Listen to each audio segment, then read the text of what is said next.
Welcome to Hurrdat Sports Radio. Hands it off here to Giddens. Giddens, big hole. 40, 45, 50. Far side 40, 30. He's at the 20, 15, 10, 5. Wildcat touchdown. Are you kidding? What a dagger. DJ Giddens goes to the house. Touchdown, Kansas State. Snap going to Milroe. Looking deep downfield, looking for Williams. Comes back, makes a catch. Trying to split defenders. Makes them bang into each other. Stays on his feet. Breaks a tackle. Scores. Ward under center. Turns, play fake. He's going to throw deep. Got a man wide open. It's Arroyo. He's at the 10. He's at the 5. And he's into the end zone for a touchdown. 43 yards. 2nd and 7.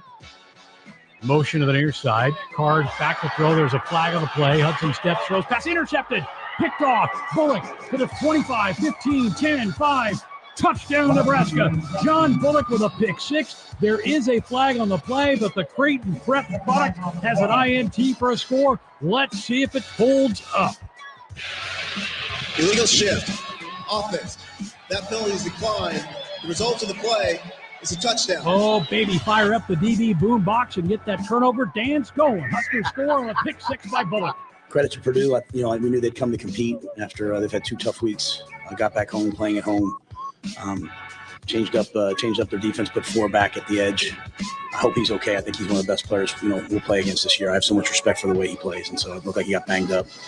So I'm not sure what that was. It was a close game in the 4th quarter. The narrative was always we can't win close games. It was a close game. We won it. So it didn't look like a close game at the end, but we made the plays in the 4th quarter to win the game, and proud of the guys for that. Good morning. Welcome into Hurrdat Sports Radio, AM 590, ESPN Omaha, ESPN Tri-Cities. That's DB. I'm Ravi Lulla here on the Pillar Exterior stage. What's up, DB? What up? Oh, just getting in from the weekend. Hey, when you staple pages, do you go, Shane, is that an echo? Is that me? It might be me. I don't know, man. When you staple pages, do you go right corner or left corner? I'm a left corner guy. Yeah. Okay. Go upper left, I kind of, just so I can read it naturally, because you kind of flip pages that way. Yeah. Why do you ask? I just was curious. How was your weekend? It was good. Yeah? Yeah, pretty efficient. It's great to hear Sharpie back on the call there. Yeah, it's fantastic. He's like the proverbial shot in the old arm. No, so it was good. Got out of there on time. And from Lincoln, got back from West Lafayette on time. What time did you get back? I bet Wheels probably touched down and taxi probably 5:35 maybe. Oh, that's good. 5:30. Yeah. Yeah. That's even maybe a hair early, wasn't it? It was early. Yeah, there you go. It's probably 20 minutes earlier than I thought. That's good. Yeah, it was fantastic. Got home, got to watch those night games? Yeah, and we did security check at the stadium too, so it went quicker. We didn't have to do it at the airport. Oh, nice. But going, we have to do it at the airport. Well, yeah. So the first road game of the year is always long because you have to check everybody, and then I think rules allow you to check like 10 or 20%. Then going forward. Okay. Yeah. Well, and plus you got to work out some of the kinks. Although you said they're pretty much on lockdown, huh? Yeah. Oh, yeah. Pretty buttoned up. Yeah, it's incredible. Even like we got another email late. So not late, probably 5 Friday that, hey, use the main exits. The players will be in meetings on this wing of the hotel. Yeah. I was like, that's a first. Listen, you got to keep things all buttoned up, Oh, yeah. And it goes to everybody. So I think they just don't want people don't be loitering where those guys are. I think that makes sense. Oh, total. I just had never seen it in email. In writing before? Yeah. I mean, you ain't got to go, but you got to get up out of here. Hey, if you're going to say it out loud, you might as well write it down. Oh, and he doesn't have any problems, clearly, saying those things out loud. But it was good. So I said all week, this is one of those where you didn't want to be right, but knew the team total for the Colts was too high. Is scary. I think somebody sent it to me at like 19.5. I'm like, oh, remember I asked you that seems high. Yeah. And I also didn't know Joe Flacco was going to play, so that would have changed my opinion too. They couldn't. Defense couldn't get off the field. Yeah.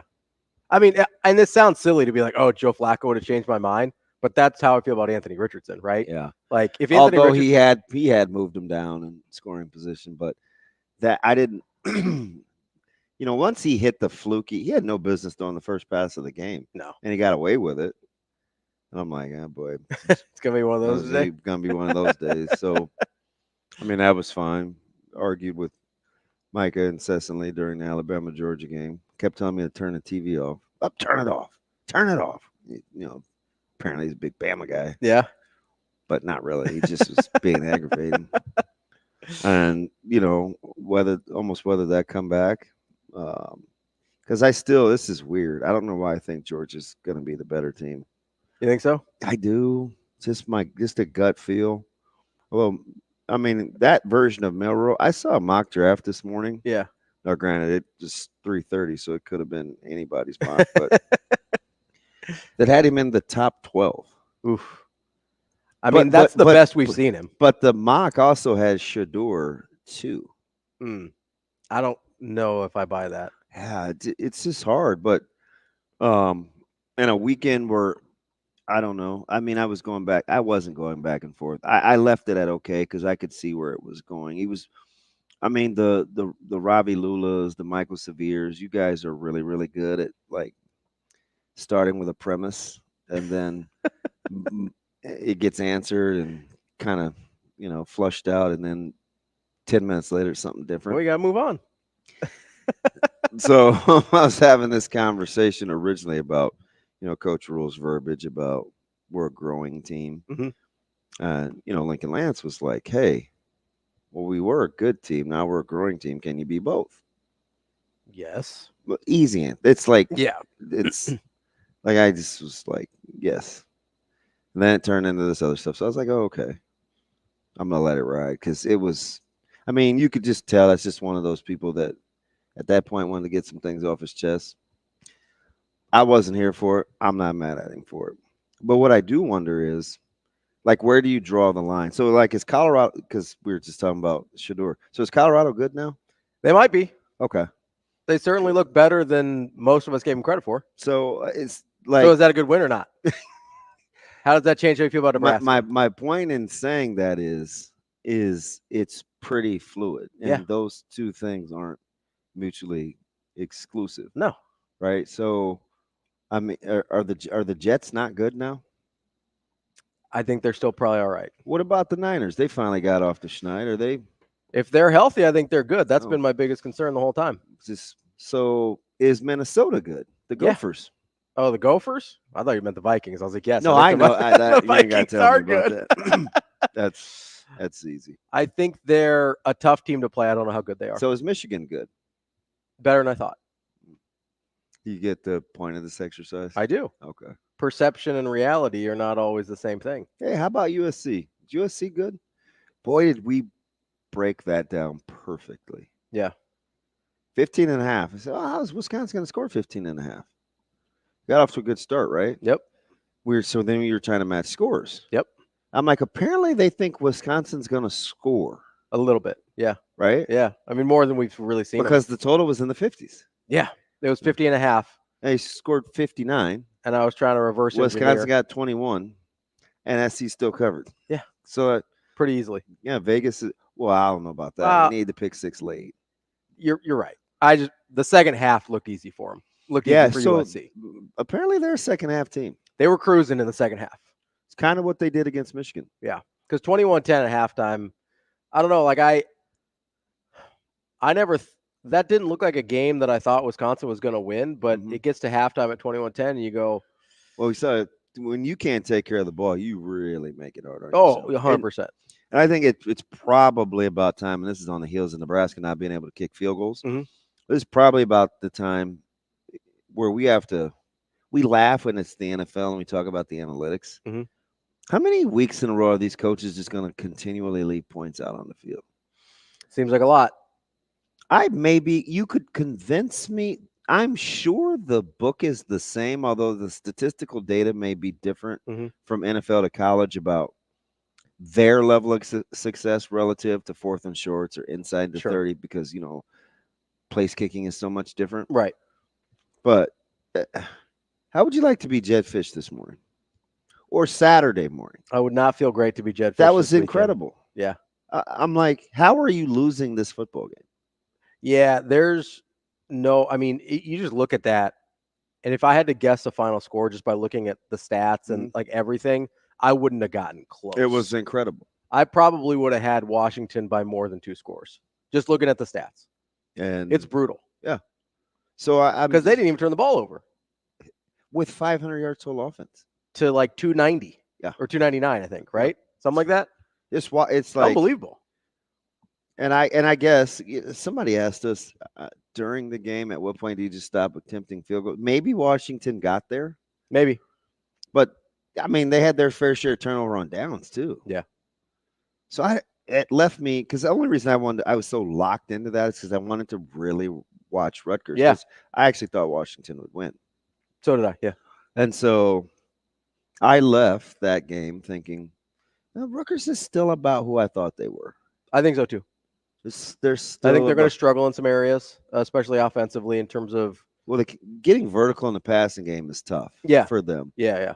I was going to say explosive plays. And that secondaries is going to need a little work too.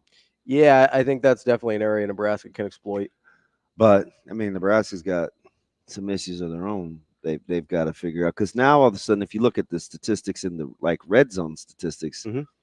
It's going to be skewed because you don't have enough data points. Yeah. Even though they had been getting points in the red zone. I think they were, last week they were 4-4 in the red zone. But you start missing those field goals. You start skewing the data. So, I mean, not skewing it. It's accurate. I do it's think real data, but points will be it will be paramount to get points in the red zone this week. Yeah. Like, that's one of my early keys. Because Rutgers is going to make it ugly on you. I mean, they're going to. When you have an opportunity to score, you have to. You have to get points. Yeah. If you do that, you'll be just fine. 100%. That's Rutgers' game, right? Is because if you look, the reason I brought up the kind of peripheral statistics of that game is because, like, this came up during the Nebraska game as well, right? Nebraska's obviously it's tied 0-0 at half, and I'm trying to tell people it's a lot closer to going Nebraska's way. That was a really hard game. Than the other way. I was at a loss for words. I didn't know what to make of what I was seeing versus what the output was. Right. And that was honestly very similar to the Washington Rutgers game. Is the output that you were getting from actual points on the board from Washington did not really match up with what you were seeing in terms of how the game was playing out. That's how I really felt about Nebraska and Purdue on Saturday, especially in the first half. I go, okay, Nebraska's got over 200 yards of offense at the half. They held Purdue under 100 yards of total offense in the half. Nebraska's moving the ball consistently. They're not turning the ball over. And I have to believe more times than not, that's going to lead you to victory. In the first quarter alone, Nebraska had the ball for 9 minutes. Yeah, you'll take that every day. They ran the ball 10 times for 55 yards. 5.5 a carry. You'll take that too. They threw it 7 times with 4 completions. Problem is they were 0 of 3 on third down. Yeah, and that plagued them all game, right? 1 of 8 for the game? Total, yeah. Which was an aberration for them. They'd been 51% on the season. Yeah, which was 7. They went into that game 17th in the country in offensive third down conversion to 51%. I mean, 51% is a great number. Obviously, the 1 for 8, maybe that's closer to maybe that's a little regression to the mean. Yeah, and that's what I was talking with Dom. Yeah. Because he and his wife, they were getting ready to head to Indianapolis while they were waiting for the bus. So we were just talking out there. And maybe that's it. Yeah. Just a little regression to the mean. Over time, you'll come back to the mean, but you'll have a couple of those games, right? I don't know. I'm trying to figure out which one. So do we want to score all our points in the first half or in the second half? Because we're kind of mad about both. I guess ideally you'd just like to score a little in each quarter, right? Yeah, but then people will be like, oh, they're not explosive enough. Yeah, I don't want to be that guy, but it kind of feels like that. No, it's always going to be something. Like, unless they're just beating people's heads, and it's always going to be something. It kind of feels like it was this. I mean, look at Michigan last year. We were never happy with how Michigan looked. And guess what? They won a national title. They're beating teams like 33-10, 31-7. And we're like, they're not really blowing anybody out. What's going on here? But did we ever? That's kind of the thing, though. Did we ever think this was going to be a team that was going to blow people out? I mean, we probably shouldn't have. Maybe I don't know anybody that really thought that, though. No, but I think so. I don't know not what going it is. in. But once we go up 28-0 on Colorado at halftime, our minds ran crazy. Our imaginations ran wild. Because this is, I know people got mad at me for this. This is why I said we couldn't handle 10-2 this year. Oh, don't come back to that. No, because we couldn't even handle 3-0 this year. That's my point. Is after going 3-0, couldn't even handle 2-0 this year. Because after going 2-0 with the way it looked in the first half against Colorado, it wasn't good enough to cover a 30-point spread against UNI. They didn't play very good football there. And then you lose to a top 25 team in overtime. But they did cover. Yeah, they did, didn't they? And then you lose to a top 25 team in overtime, a team that's probably going to have a pretty similar record to you when all is said and done. Hey, how many in Illinois? I know you don't want to go cross-eyed, but you watch tennis, so you know how to go back and forth. Yeah. You had to be totally engulfed by that Penn State Illinois. Oh, 100%. Yeah, I had the multiple TV set up. It was crazy. Yeah. And at 14-7 in crunch time, I'm thinking, fudge, Illinois might be good. Yeah, that's what I was like. Maybe Illinois is just good. Yeah, I still don't know, though. I don't either.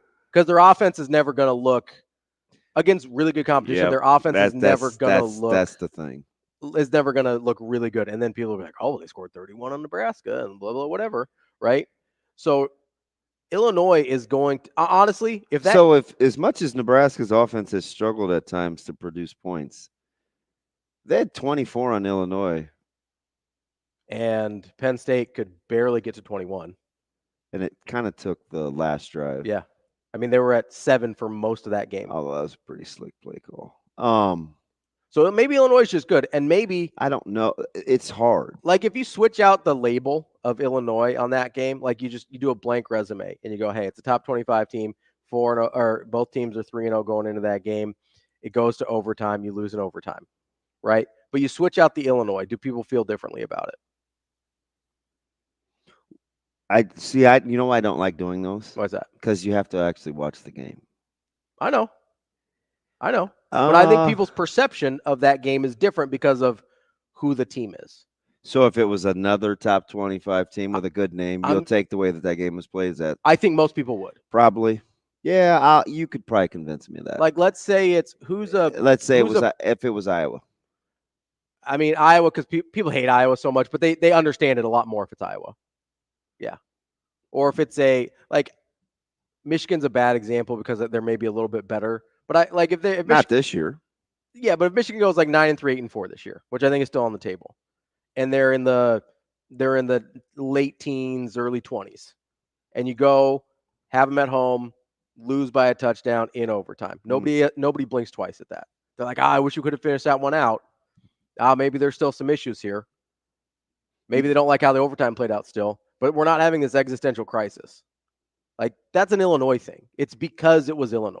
How do you think the fans in Coral Gables felt after Friday? I feel like they're still undefeated and got to win. See, I feel like Texas feels like that too. Yeah. If I'm a Miami fan, I mean, I'm feeling incredibly lucky, one, because I still don't know if that was a touchdown or not. I don't think it was, but I don't either. But if you call it a touchdown live, I also don't know how you overturn it. That's the thing, right? But there's clearly. I don't think it was. I hate to say this, but there's clearly an officiating problem. Oh, there is. It's not, it's not a Nebraska issue, right? Mm-hmm. It is there's not enough people who are good at this job to do this job, right? Like, that's just full stop. Yeah. And it's really frustrating when you're invested in a team like everybody is in Nebraska, right? Because it feels personal, right? And especially when some of them are as egregious as the Fedoni one. Like, that's as bad as it gets. So this is probably the first time ever, and I got a text from my buddy. Actually, DJ sent me a message, and because I asked Sharp, for whatever the reason, I couldn't, and I think it's because I'm not really watching the ball during the course of a play. So the first time, I saw Banks the whole time. Okay. Right, because I can see the play developing. I'm like, and this isn't on the PI. This is the block in the back. Okay. Yeah. So I'm like, ooh, right. Just if you get vertical, because I'm like one of those guys that will say, hey, if he didn't make that tackle, because I can see it unfold. Yeah. Just got a good vantage point, right? Right. So I watched Banks slow down and put his hands up and just kind of guide the defender. Yeah. They threw the flag anyway. Yep. And in my head, no, I think I even said it out loud. I was like, don't call that. Like, that's not a good call. No, it's not. Right? Because he clearly, that's a block.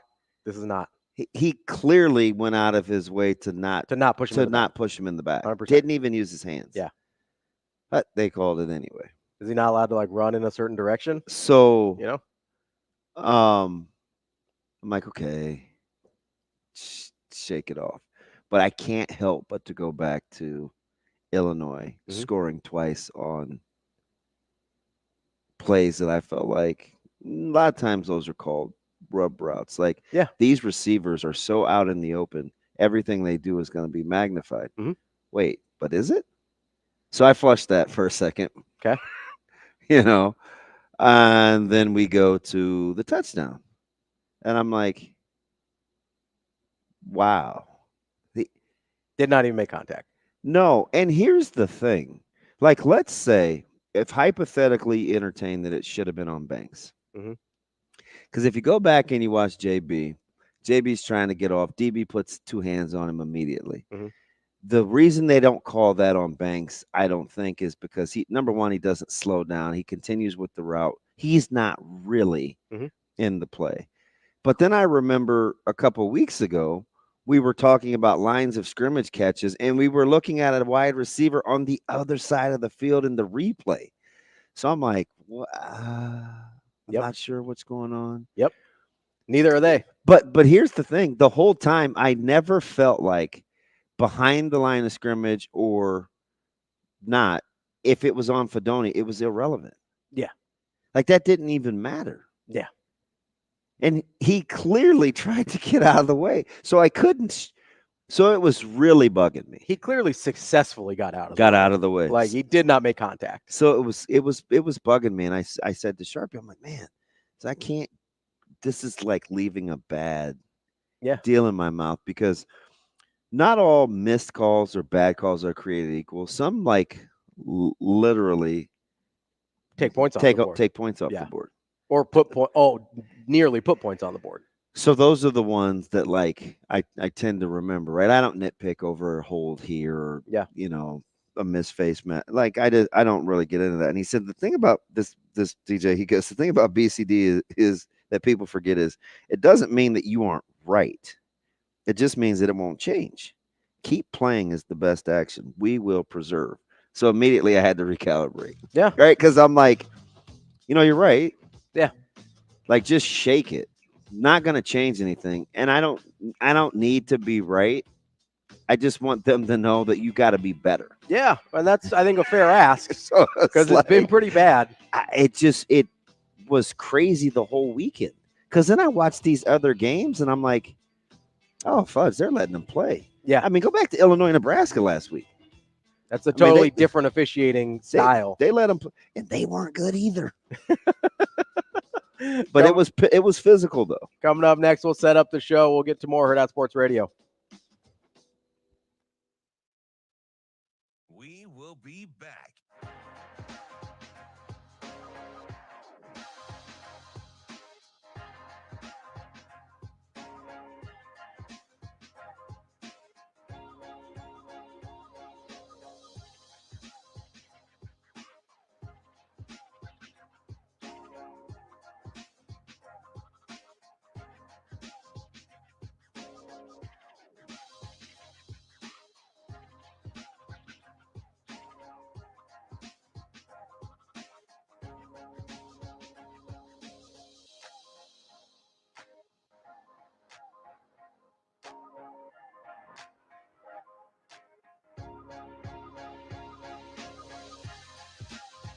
We will be back.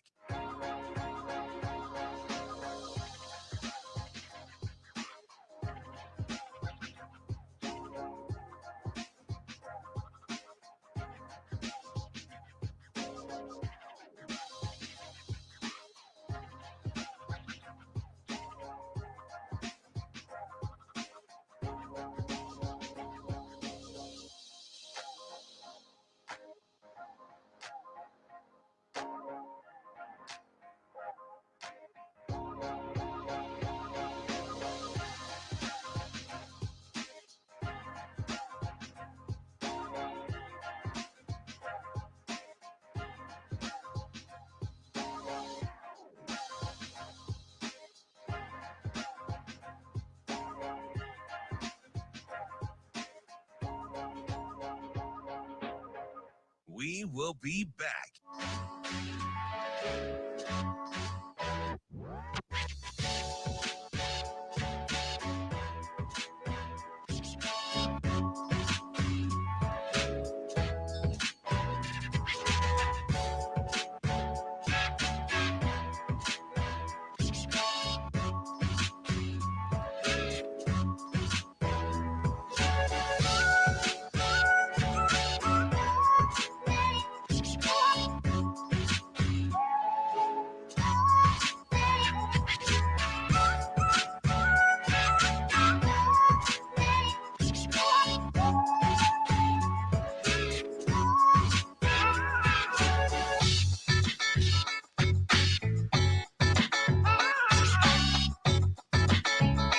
We will be back.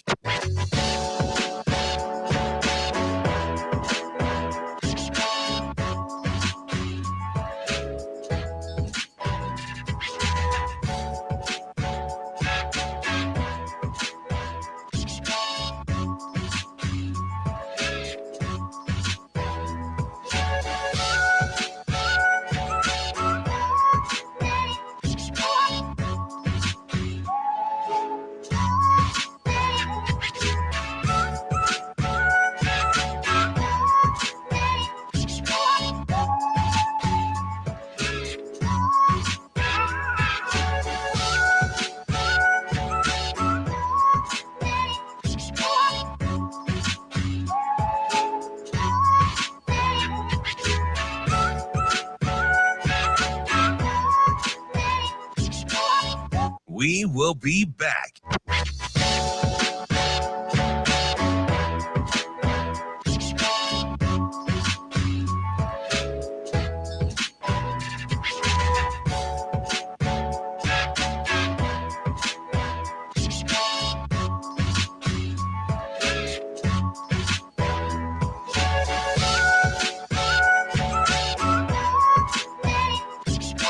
We will be back.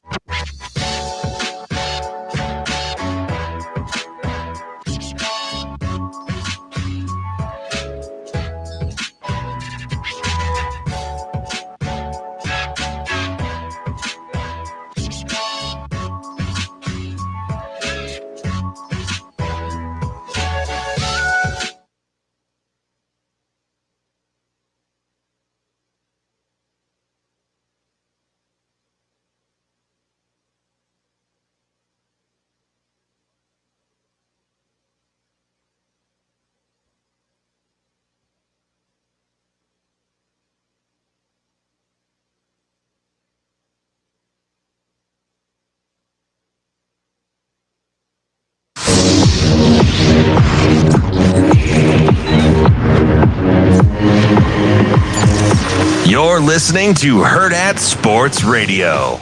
It was just third downs in the first half. We were 0 for 5 in the first half on third downs, and two of them we ran it to get it to fourth and short. Because we were planning on going for it. The one we went to fourth and short and we false started. Okay, the second one I can't remember what happened. We didn't get it right, so we just said, hey, you know what? Let's throw it for 2 downs. Let's give Dylan 2 chances. Moving forward and. Again, if it's 9-0 at the half, you're kind of disappointed in your red zone offense, but it's not quite. I mean, that was what it was, and so we just made the shift at halftime. Like, all right, we're going to go for it. And I thought the play were in the red zone where Dylan found Jamal. He showed patience. He knew what was there, and made a play. Welcome back to Hurrdat Sports Radio, AM 590, ESPN Omaha, ESPN Tri-Cities. We're live on Twitter, Facebook, YouTube. That's DB. I'm Ravi, Lulla. Coming up on the show today, we've got Sam McKewon from the Omaha World-Herald at 8. Then we talk to Steve Gardner from USA Today. He covers baseball at 8:45. We've got a couple makeup games today, and then weird day. I don't even understand how you do this with any sort of integrity. The Mets Braves. Yeah, I don't know, man. I have no idea. I mean, if they split, they're both in, right? I believe so. Yeah, that's my understanding of it. Well, I don't know, man. I don't know. Oh, no. Got one of those day 163 doubleheaders right there. Kind of weird. It is pretty weird. I don't really know what to make of it, but we'll talk. It's so weird. They won't even put a line out yet for the second game. Oh, I wouldn't be anywhere near that if I was Vegas. Come on now. That's got stinky written all over it. You want nothing to do with that. Boy, I know the Diamondbacks are like, how'd we get here? Right? They played pretty good ball, except when it counted. So through the first part of the second half, they were about as good as anybody, but didn't really. It was them in Detroit. Yeah. Right? Detroit just held up. Detroit, Shane, I can't believe and I get it. We haven't talked about it yet, and we'll wait till 8:45 or whenever we talk to Steve, but that's the best story in baseball. Detroit? Yeah, 100%. Yeah. I mean, that is the best story in baseball. Yeah. You have one legitimate starter. And pitching? They have one legitimate starter. Yeah. I don't know how they've done it. It's incredible. I don't know how well it's going to go for them in the postseason. I don't know who wants to play him. I don't know, but generally, if you historically, I mean, you play Scoville, you could easily be down 1-0. Oh, 100%, right? But typically, if you're not real strong in your starting rotation in the playoffs, that's something you can kind of work through in the regular season. Sometimes it's hard to get away with in the postseason. How about a little light hitting Arise, keeping Ohtani from the Triple Crown? Fudge, a little fly swatter. It's all right. Isn't he the dude that struck out like twice in the last 2 months? Yeah. a little Sally slap a lot. Went 1 of 3 the other day. Kept him at 1-3-14. Second coming of Juan Pierre. Yeah, man. Anyway, you big Juan Pierre guy? Nope. Well, that guy was about Shane's size. It was just I was captivated that he was in the majors. Like, so he's cock diesel. I think that dude was wearing like size 7s. He's still getting his cleats in the kids section. Listen, you gotta do what you gotta do. Talking to Amazing Daniel, he says about Illinois. He says Illinois reminds me of one of those teams like those Missouri teams in the 80s and 90s, where they'd give you problems. They'd give problems to really good teams and probably should have won more than they did. But their record said they weren't very good. This whole "are we good" thing, I just don't know why you need a referendum like that week. There's only a handful of teams that at 28-0, you didn't think Georgia was very good. Sure didn't. They looked overwhelmed. Like they looked shell-shocked. Yeah. I don't know how else to put it. They looked shell-shocked at 28-0. And I guess what? They kind of figured it out, and they ended up looking pretty good. I asked about Minnesota. How did you describe them off air? I think they're really tough. I don't know how good they are. Yeah. Like, I think they're a team that if you're not locked in, you're going to have a hard time with them. And they can't really say much about, a year ago, they benefited from a weird officiating call in the Iowa game with the punt return. Yeah. This time they were on the receiving end of a bad special teams call. I was shocked that we had 2 offsides in one game in West Lafayette. Yeah.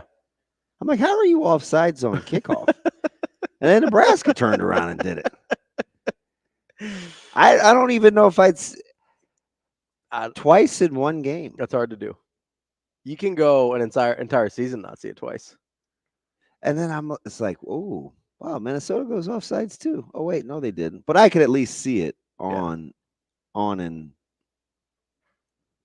could at least see it on a onside. Yeah. Because you're trying to get a head start. 100%. That at least makes sense, right? Is you're trying to go get it. Yeah. Let's get to Jaden here. Wants to talk about a little Dylan Raiola. Jaden, what's going on, man? How's it going, guys? Jaden, what's up, buddy? What's up, buddy? How do we feel about Raiola? Gosh, I feel like some of these he doesn't just let them go. A few times the underthrown balls were perfect for drawing the PIs, especially against Purdue. It felt like they were just tackling the receivers. But he draws more than anybody, right? But you want to see more of those just be touchdowns? Yeah, a few of them, the safety over top, it was probably a good decision to underthrow him. And I'm not questioning Dylan Raiola in the film room or anything, but just some of those that you just want to see him, let it rip, and instead of a 15-yard penalty, maybe it turns into 6. Yeah, I'm right there with you, and I think that's Jaden, appreciate the call. That's okay to say. Like, I don't know why people are afraid to criticize him. Props to Jaden. Yeah, right. Like, it's a thing, right? 100%. Sometimes you just can't miss, and he does, and it's okay. Yeah, I mean, let's go back to a couple weeks to the Jalen Lloyd throw that ends up being an interception. Jalen Lloyd hasn't beat. If that ball's that ball's underthrown. If the ball's out ahead of him, yeah, it's not a 50-50 ball anymore, right? Yeah. Would you still love Jalen Lloyd to come down with it? Absolutely, but the ball's underthrown. Same thing with the Nair 50-50 interception, right? A little bit underthrown. Nair had to kind of get his body into him a little bit to try and get some separation. Would you love Nair to come down with it? Absolutely, but the ball's underthrown a little bit, right? I understand it. The PI to Nair on the sidelines. Mm-hmm. He was. It was by him. He was by him. Yeah, but to Jaden's point, and maybe he saw it from his vantage point, there was a safety over on the top on the hash. Yeah. But I still think if you that's a ball that you just throw a little earlier. Yeah. Throw it earlier so the safety doesn't have time to get over. Yeah. But it's almost it's still what he's talking about though. It's a whole throw, right? Because they're in 2. Yeah. And he's going to get over the top of that wide receiver, which in this case is the number 1. Yeah. But yeah, there are lots of those. And I know I take it back. I don't want to sound all. There's not lots. There's a handful of a game. And I wanted him to just put it on Lindemeyer. Yeah, 100% in the Illinois game, right? Rather than kind of lead him, just hey, rip it, just make that a dart. He does have a hose too, but he's got to. Don't see it a ton. I think he kind of has to get a feel for it, right? When to let it rip. When to kind of put a little air on it, use a little more touch, because he's got all the throws. We've seen him. I watched his pregame quite a bit, just stretching and watching him get ready. It's kind of weird, but he does the same thing every week, which a lot of guys do. He's a big kid. He is. Like, he's a big, strong kid, and he's going to get bigger and stronger too. Yeah. Like he's just a ton of upside for a guy that's already does some really good things. Yeah. But I am with Jaden a little bit on that. Right? I just like to just put it on him. And that's the thing. I mean, this is a really good example of you can be good and still grow. Yeah. Right? Dylan Raiola has been really, really good. My man Lance said he's about to light this fire. I keep telling him I'm here for it. Like you're not there. There's no case you can make. There isn't. You can change the discussion. Sure. On whether you think Nebraska is good or not, but there's no case you can make. You can be good and grow at the same time. Whether you believe that's Nebraska or not, you could. Yeah, that's something. You could parse that to the cows come home, right? Yeah. But you can be good and still be growing. In fact, I would argue most good teams do still grow. Well, no matter how good you are. Like nothing's ever a finished product. You're either growing or you're regressing. Yeah. Right? Like stagnation in these types of situations is not a real thing. Kind of like life in general. Yes, like you're either growing or you're regressing. There's not. Like, were you? There's no end point. You're still going. Were you surprised at? Why do you think Harold got fired? When you're watching their offense, what did you want to see them do differently? I just don't think they've got enough good players. Like that was my takeaway. Do you know the name of one wide receiver that wasn't their tight end? No. Yeah. I don't think they have enough good players. I think the offensive line's all right. I think Maccabee's all right. I don't know how good Hudson Card is. I didn't know how good Hudson Card was last year. I think he's all right. He threw a couple of dimes. He did. He's not super consistent, right? I was like, wow. No, he does have like that ability. I just don't know how consistent. I thought he was fairly accurate too. Yeah. But I think he was under duress. Holy smoke! I think there's some inconsistencies there with Hudson Card, but I don't really know who does better with the circumstances they've got. I don't know. Strange. We'll get back to it. We'll wrap up the show or wrap up the hour here on Hurrdat Sports Radio. We will be back.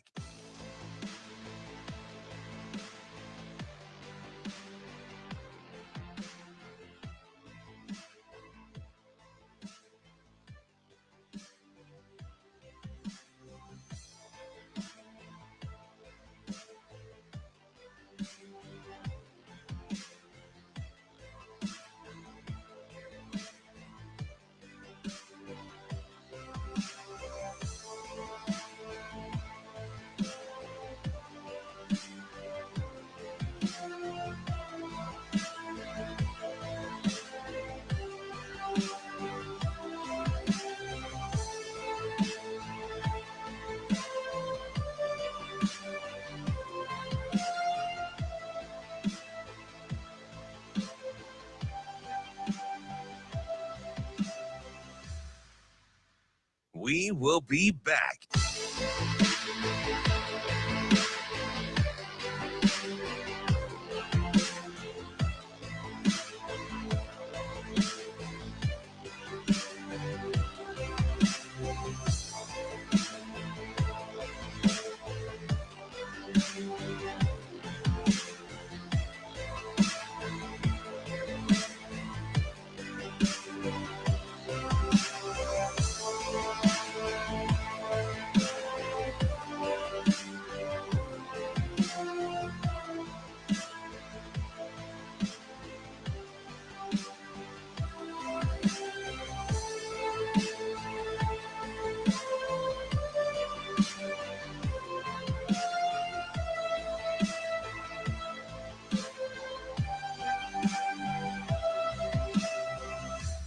We will be back.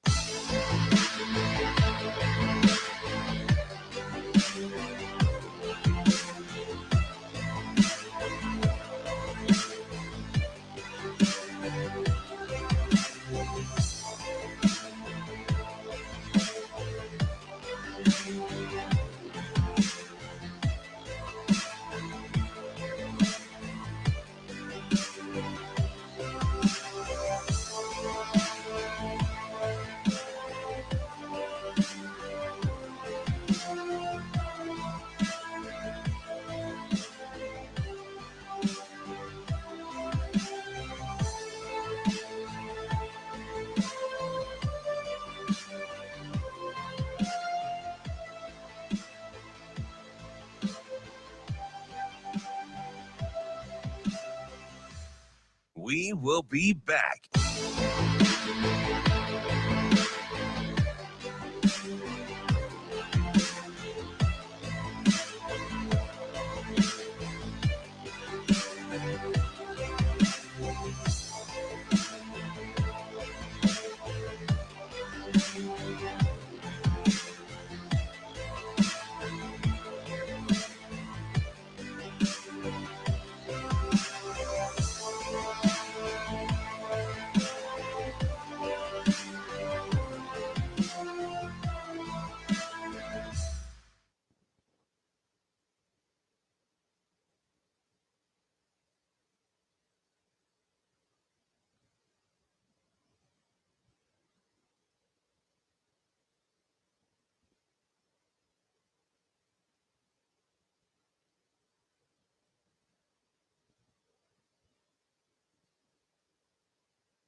You're listening to Hurrdat Sports Radio. Yeah, they showed a remarkable amount of resilience. You know, we talked about responding before the game. We talked about forgiving ourselves. You know, learning to learn from the past, but let it go. You know, saying no worry, no stress, and just remain poised, keep our composure. And it's like when you getting hit.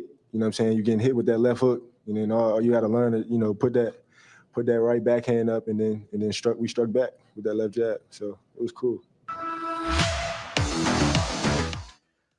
Wrapping up hour number one here on Hurrdat Sports Radio, AM 590, ESPN Omaha, ESPN Tri-Cities. That's DB. I'm Ravi Lulla. We are live here at Hurrdat Sports Bar and Grill, and we have a lot of football to get to still. Who's happier this morning, me or TK? Ooh. Is TK blowing us up? No, I don't know. I'm not in the stream yet, but who do you think's happier? I don't know. I would say you seem like you're in an okay mood. I would say you. Do you know what we both are happy about? What's that? Take a stab. Who's championing the fan? Oh, club? EJ. You guys are big Emmett Johnson guys. Big Emmett Johnson guys. So I want to talk about Emmett Johnson. I bet TK at some point Saturday. I'm surprised I didn't think he could do a cartwheel. I'm surprised. Do you think he could do a cartwheel? Not a real one. He might try real hard. Oh no. I think he's usually calling us going to the gym. He might be able to break one off. I've looked at some. I mean, we've talked some about his like lifting and stuff. He seems kind of more like the muscle head, where the mobility may not be.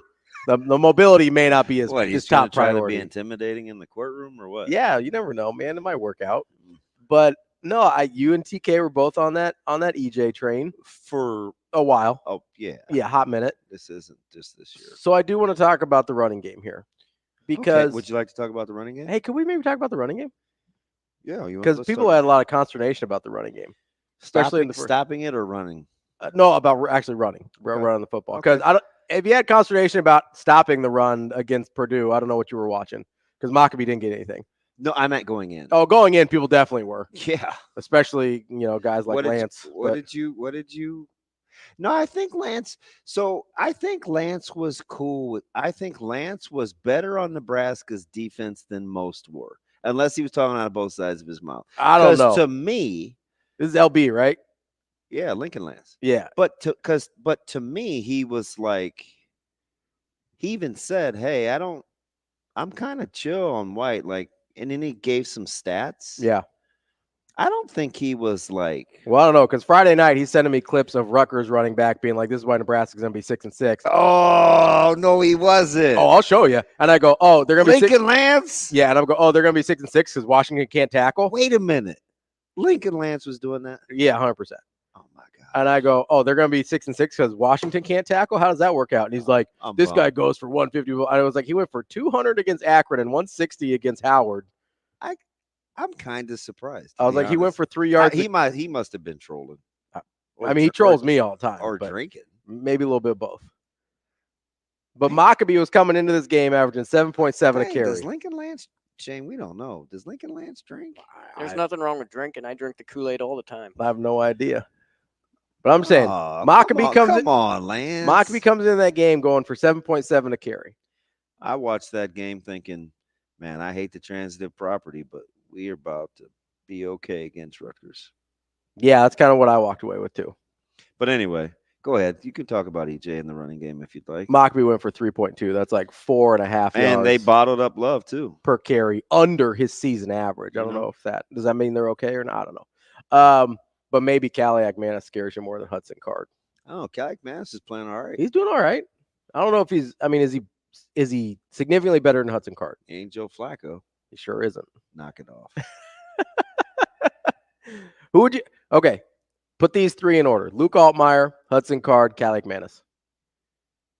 Altmaier, Caliac Manis, Card. Yeah, somewhere in between, right? Yeah. Okay, so Nebraska will be fine.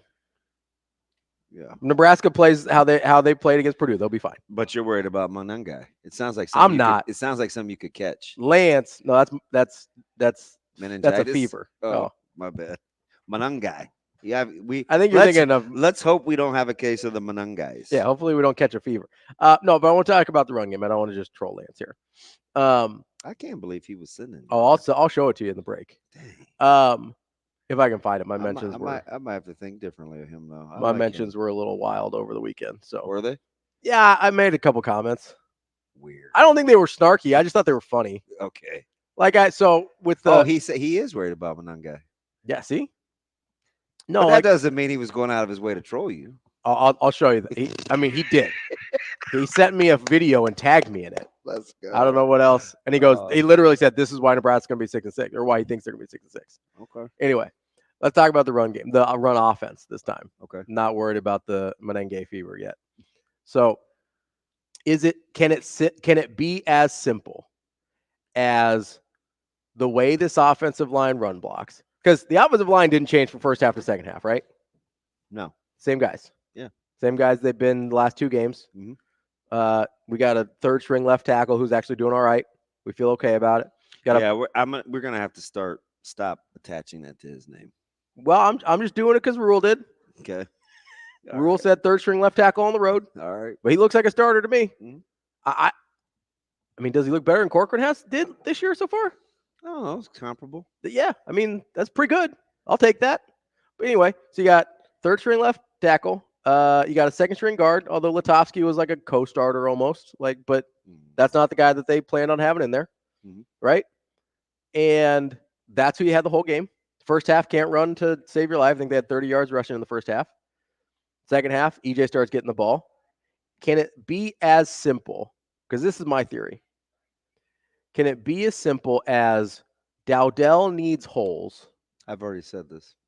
And EJ needs creases. I've already said this.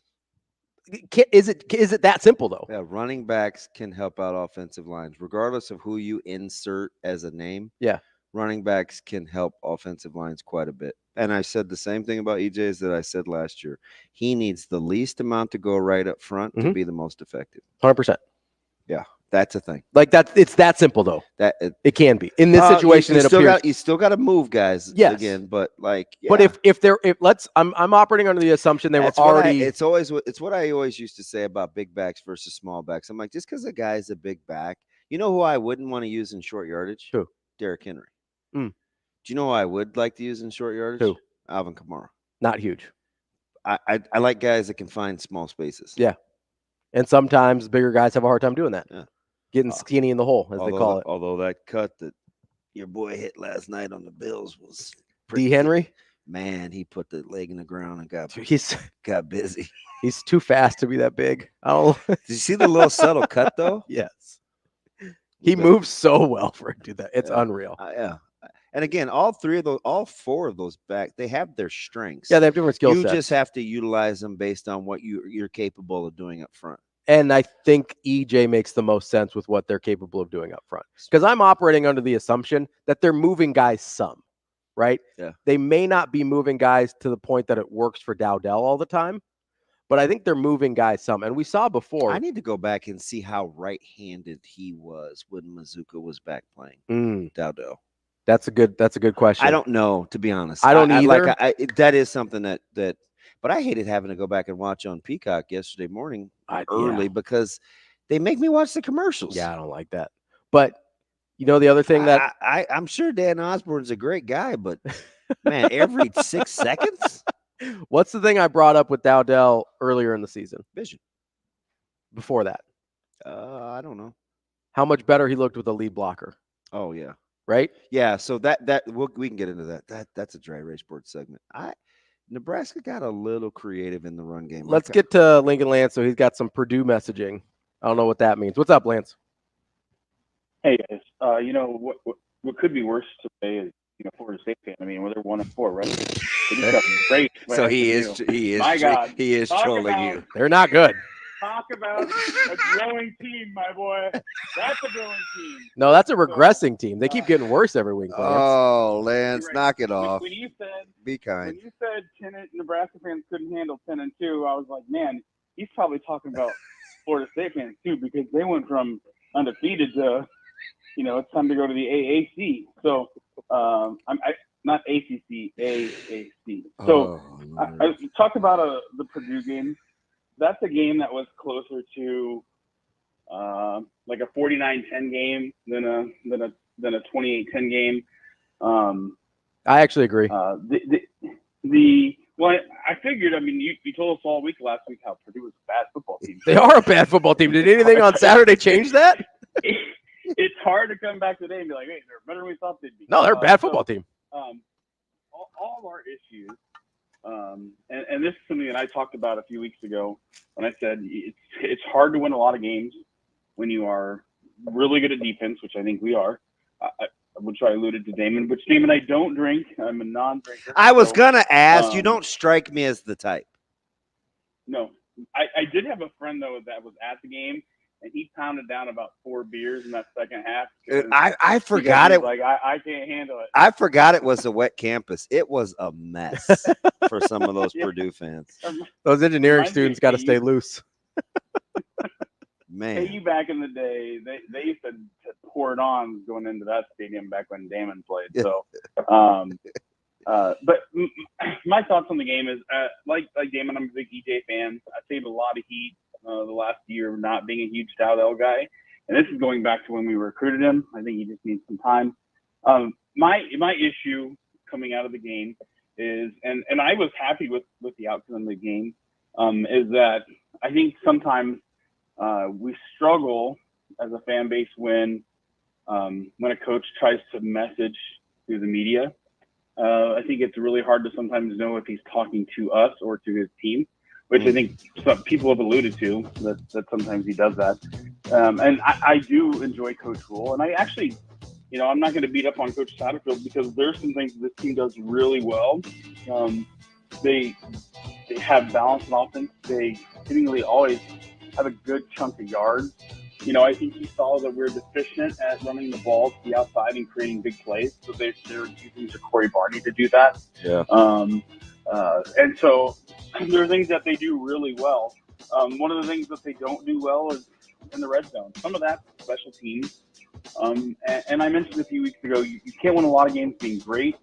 I would say they're actually elite on defense and average on offense unless you have exceptional special teams. And right now, that's not something that we have. Right now, we're 128th in net punting, 114th in punt return defense. Hey, you realize that dropped too, by the way. Yeah, they were 117. They were 117 a week ago. Yep, we are 98th in kick return defense. We're not. He said we're a disciplined team yesterday or Saturday. We're not. We are 106th in penalties. We're 104th in red zone offense. So there are a lot of things that this team just has as inefficiencies that I'm a firm believer in. You put the hay in the barn in the 9 months of the year going into the season. And I think once you're in season, you can tweak things. But to go from we're a good team, which I'm assuming he's trying to build morale maybe in his team or some belief. A good team, to now being and it might not be physical. He may be talking about mental. Yeah, after you posted that, Damon, I went and listened to the entire almost 12 minutes 3 times the other day to see what I thought Rule was trying to say. Again, this team is 15th in the country stopping the run. They're top 10 scoring defense. They are a top 20 total defense. I mean, they're good. My issue is when you talk about getting to 8 wins, you're going to face teams that were you and I, but better. So like Rutgers is going to come in here, and they are going to try to run the football. We've shown that we're pretty good at that. The only time that we haven't looked great at it was when someone dedicated a game to it, and that was you and I. So we're going to be facing Monangai. We're going to be facing a guy at Iowa who's a really good back. So those games to me are games that I'm worried about. And when I look at this team and you tell me that we're a good team, not you necessarily, but when that's what I've heard, we're a good team. I look at this team now with the deficiencies that we have. Out of the 22 statistical categories, we've improved at about 11 of them, right around 11 or 12 that I follow. It's hard for me to see a path to what I would consider what a quote-unquote good team is, which I think is like 8, 9 wins. You start talking about being a good team. And I think the difference between those, us being a good team at 8 or 9 and us finishing 6 and 6 is that special teams. So I think they did plenty of things right on Saturday. I still think they have some glaring issues that they knew about as late as far back as last fall that they need to correct. My questions exiting this game are, at what point do you take is the risk of not putting in a younger player at punter? What is that? Are they worried about the snapping issue? The kick. I mean, I'm guessing there are a lot of guys in the country that can do that, and we don't have to be a bottom 5. Maybe they're worried about the next guy catching the snap. I don't know, but and I think Lance, we blew through the break. Get me on social media. That's a fantastic call, man. I'll tell people you're a lot better than social media. Another good call. That's our man, Lincoln Lance. We'll be back with Sam McKewon.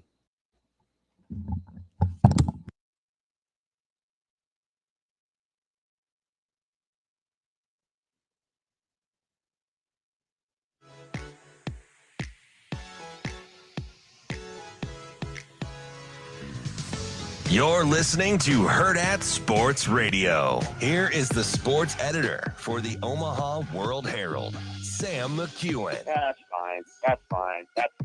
Sam McKewon. We're gonna throw the ball, and you just stand back there and throw it where you want to go. That kind of thing. Sam McKewon. Are you guys going? Sure. Now, Sam McKewon. Yeah, I mean, happens in practice.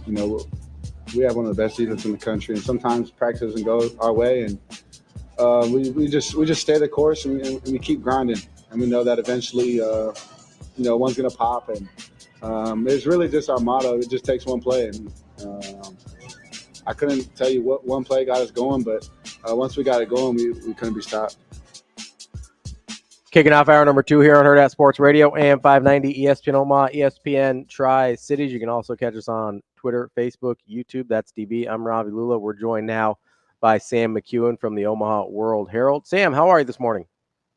I'm really good. How are you guys doing? Good. Sam, at what point did you go from? Well, no, I don't even want to put words in your mouth because I don't think I saw you at halftime. Did I? I only came out for. You did not. Okay, so at halftime, what was your level of trepidation? Not much. I thought that it was a bad half for sure. But I think I tweeted right after halftime, Nebraska needs to find 10 to 14 points. I think they will. So, obviously Purdue ends up scoring 10, but they wouldn't have scored that garbage time touchdown if Nebraska hadn't already been up by, 25. So, I legitimately thought Nebraska was going to win the game. I thought the defense played quite well. I thought the offense, you have those fluky experiences, but a lot of times you overcome them, and Nebraska eventually did. I thought they played pretty darn good in the second half. They played 16 really good minutes of football when they outscored Purdue 28-0, and that's, in a 16-minute span, that's pretty darn good. Sam, is there anything besides the third downs in the first half that you point to and say, hey, I would have liked to see Nebraska do this better? Or did it really just come down to, hey, they were 0-5 on converting third downs in the first half? You do that, you're not going to score very many points. Yeah, I think that's a big part of it for sure. I think you've got to find a way to maybe go from the 30 to the end zone or the 30 to the 5. There are plays that you've got to sometimes dial up, and I thought Nebraska wasn't really efficient on first or second down either.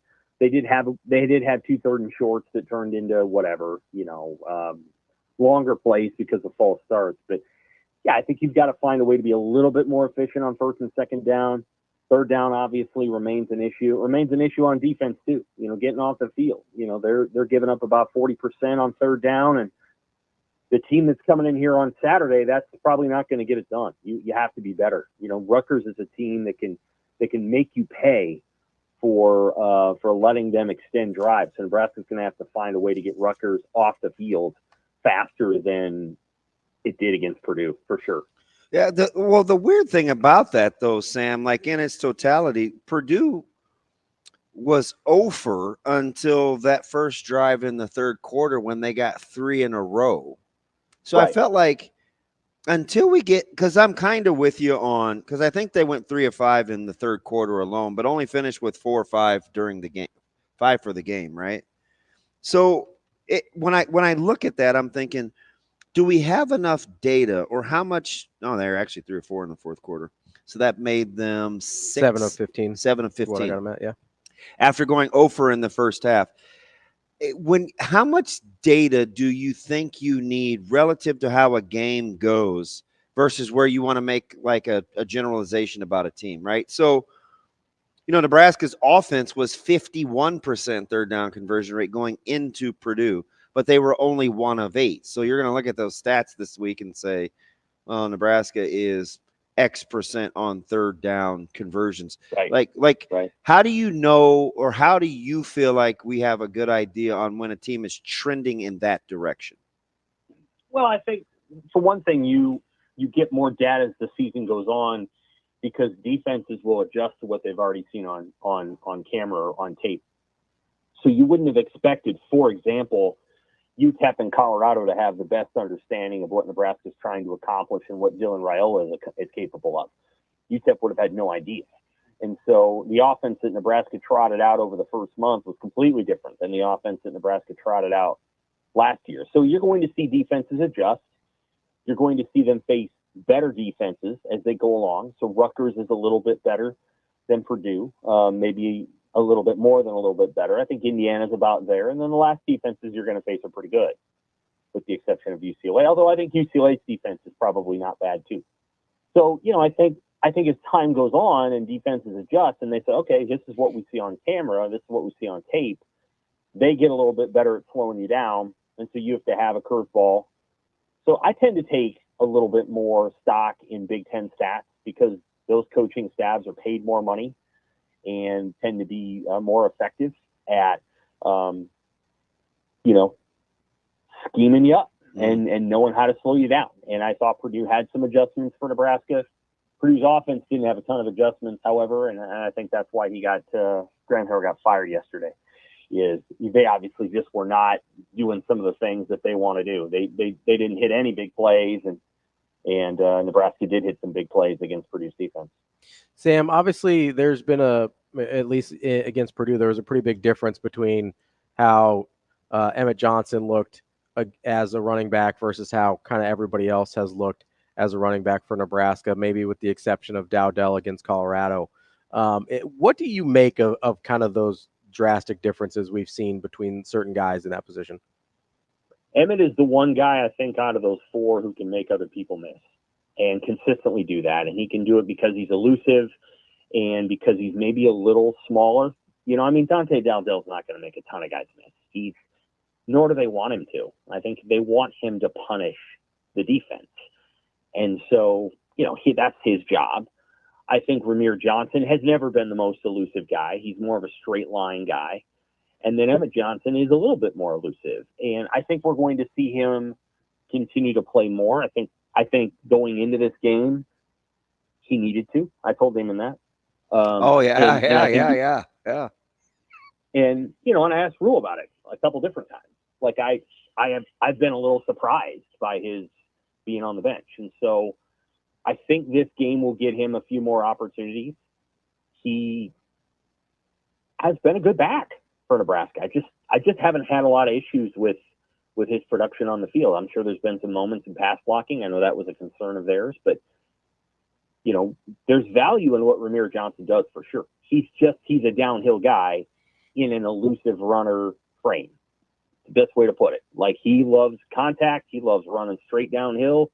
If you've got a hole, he'll hit it, and he can break tackles physically. He just doesn't make a ton of people miss, and that's what Emmett can do. And that's where you get the explosive runs. Is you've got to make the guy at the second level miss. If you go back in the first drive of the game, Dante Dowdell's got a great hole. They give him a great hole on a run. Oh, and that was the second drive of the game, offensive drive. They give him a really nice hole, and he gets about 5, and Emmett probably would have got about 25, and maybe he'd scored. That's what you got to do when you're a running back. Is you got to get the yards that the line gives you, but then you got to get more.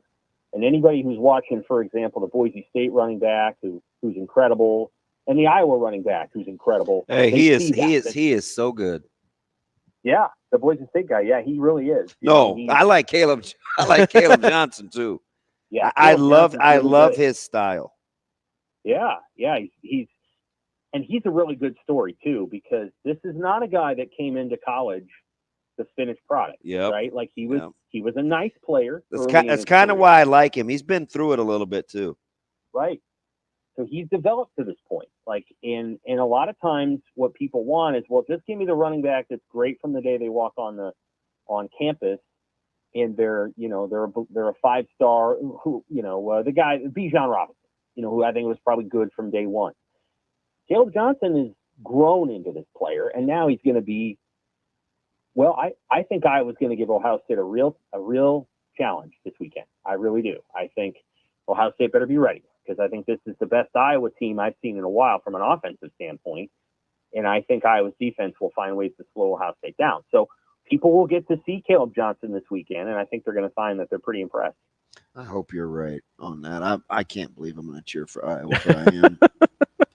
Sam, I get it, right? Because somebody said this to me over the weekend, and I get it. It's just a random Twitter person, but I tweeted out the press conference portion where he talked about growing and focusing on what we are and what we aren't. And the teacher in me, like, I love that. Like the parent in me, I love that.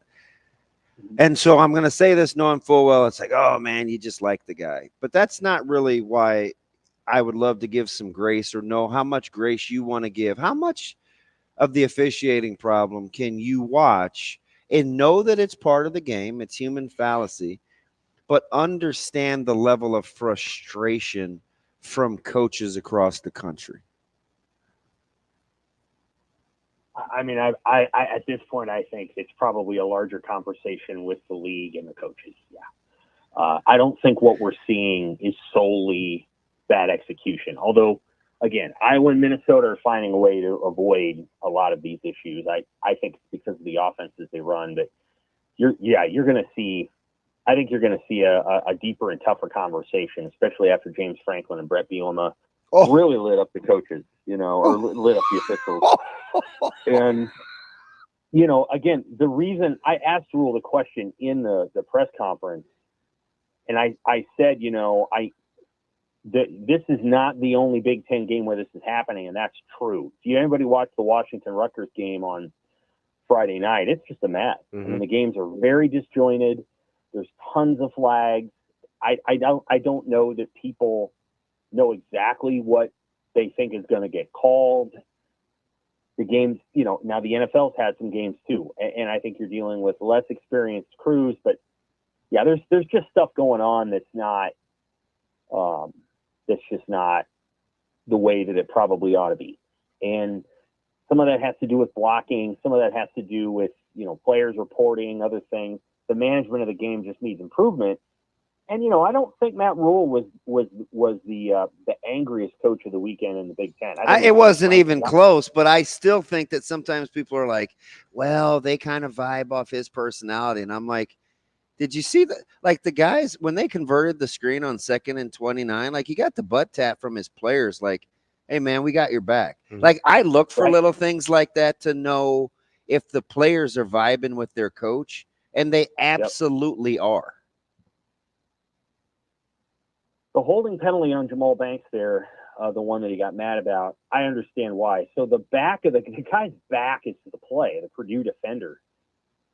And, Banks' arms are up on the pads. He's kind of pushing him upward. The shoulder pads are pushing upward. But the guy's back is literally to the play. There's no way that he's being held from making that play because he's being blocked away from the play. And I can understand why Rule's frustrated. You can call literally holding on every play, but you try to figure out the spirit of the rule.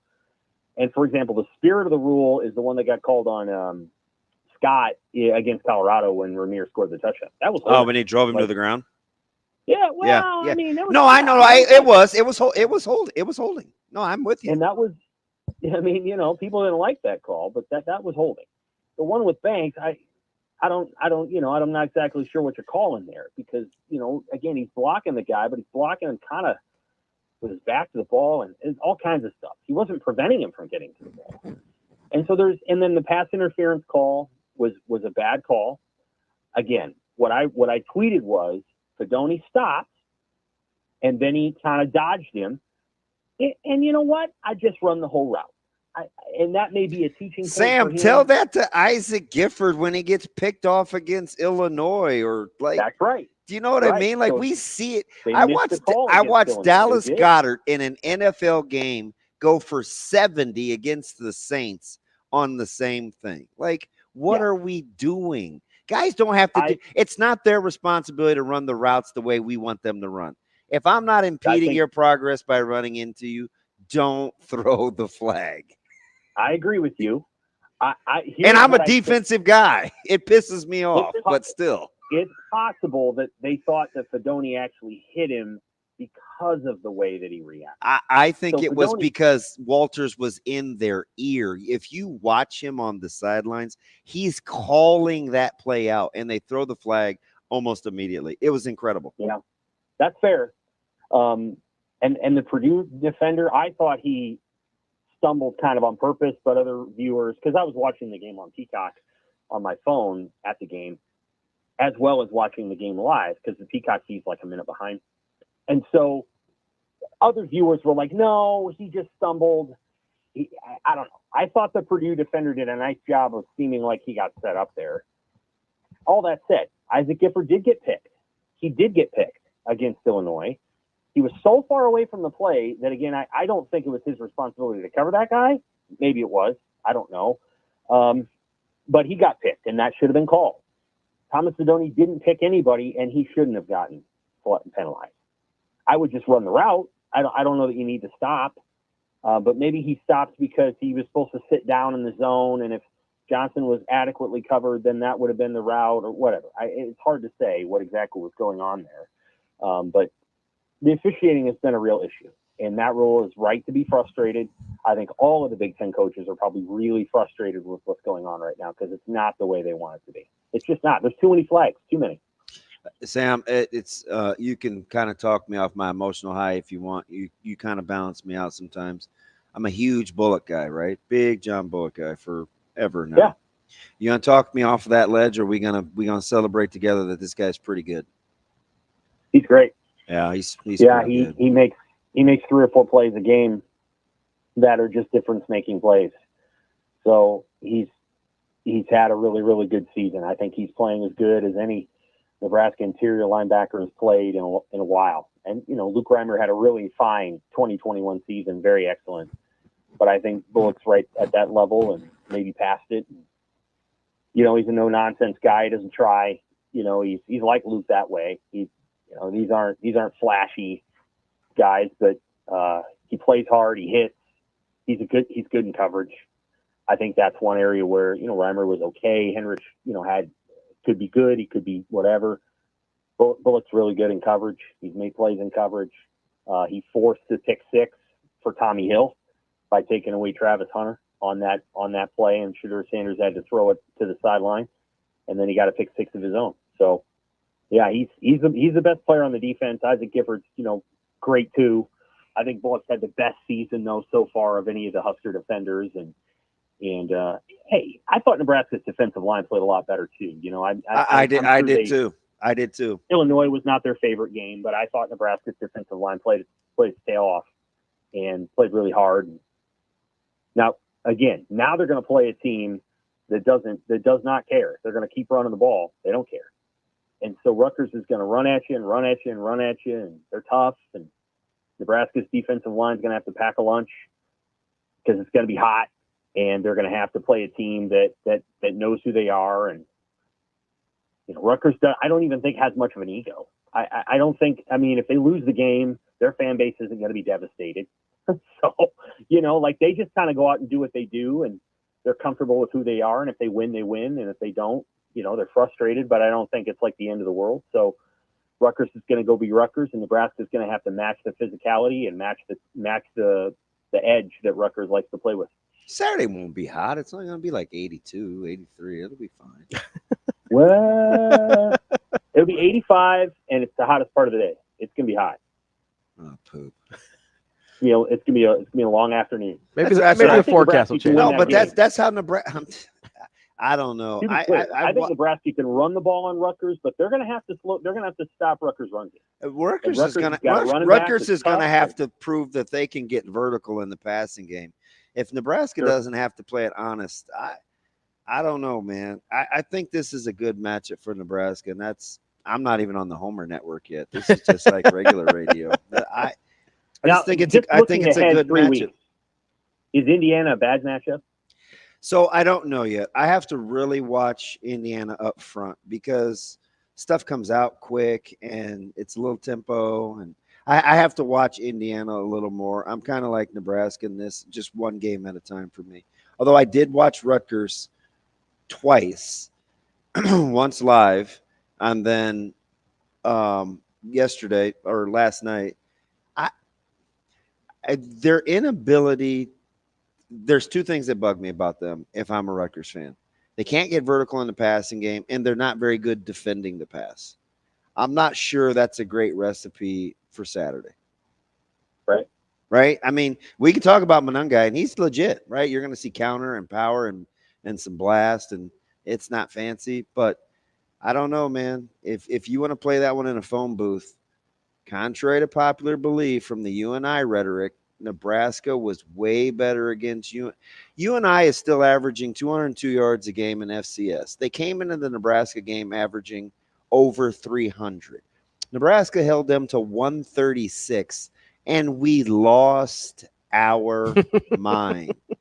2 backs from Purdue, 3 if you count Lafferly. They averaged 4 yards a carry, and we act like we couldn't stop Navy's rushing offense. Does it need to get better? Yeah, but the hitting the panic, I'm like, really, guys? Look at their defense statistically. They're pretty good. Yeah, I thought they played very well defensively against Purdue. And Maccabee, this is a team that was tops in the league in rushing last year and 5th coming into this one. We were terrified, some of us. Yeah. I mean, I thought Nebraska their defense played, in some ways its best game of the year, although statistically that's Colorado. Colorado can score on pretty much anybody. Well, apparently Colorado's good again. They weren't after we beat them. Remember that narrative? Always thought Colorado was going to be good this year. I think they're pretty good. Remember that? I do. Well, I remember people saying it. I do not. I didn't feel that way. No, I know, because we talked about it. Yeah, the Colorado team that I saw on the field against Nebraska was way better than the one last year. 100%. Especially on defense. 100%. So I don't know. I don't know if Colorado's going to win 7 games or 8 games or 9 games, but the idea that the Big 12 is, and this has been sort of shared on, what a league. No, it's now a one-bid league. It is after this weekend. It is a one-bid league. There will not be 2 bids. Is Michigan good? They're going to lose this weekend. Is USC good? Yes, I think so. Is Iowa good? Yes. Is Ohio State good? They might beat Iowa, so that would mean they're pretty good. I don't know. You measure Ohio State by the standards by which we measure Ohio State. I don't know yet. The best Ohio State team was the 2014 team. The second best was the 2019 team. Actually, the 2019 team was better than the 2014 team. But yeah, they're good. But I don't know if they're that good. Man, listen. I think is Oregon good? To tell. Yeah. Oh yeah. I know those uniforms were sweet. Full disclosure. They were incredible. Oregon's got some issues on offense. They're not great on offense. They're good, but they're not great. On defense, they're really good. They really fly around. I should have saved all my pushback that I got when I wasn't fawning over Dylan Gabriel. Statistically, he's good. You just have to watch him. Something is amiss. And part of it is, for them, is their offensive line. They got to start to play to their strengths a little bit better. They will. They'll get it figured out. Lanning will get them figured out. Sam, appreciate the time as always. We'll talk to you soon. Take care. That's Sam McKewon from the Omaha World-Herald. Don't forget, get out to Union Omaha on Wednesday. That's a noon game. Going to be nice outside at Warner Park. It is Students and Educators Day presented by Family Fair and Supermercado. Get to unionomaha.com to get your tickets. We'll be back with more Hurrdat Sports Radio. We will be back.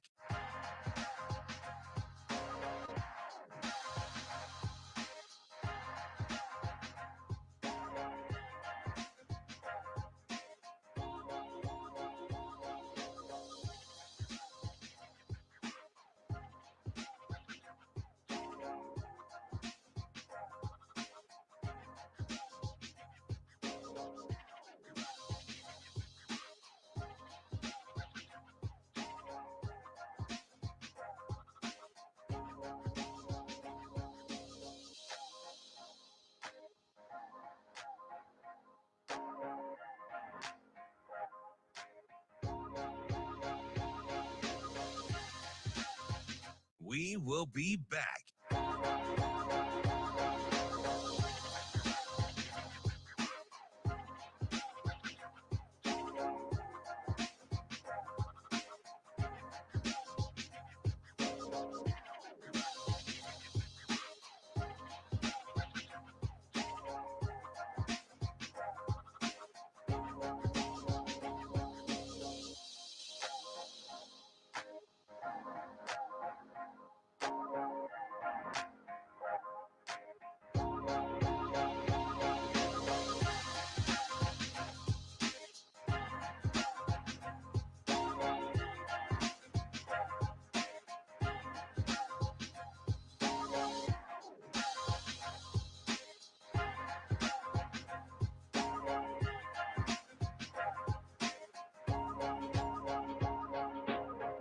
We will be back.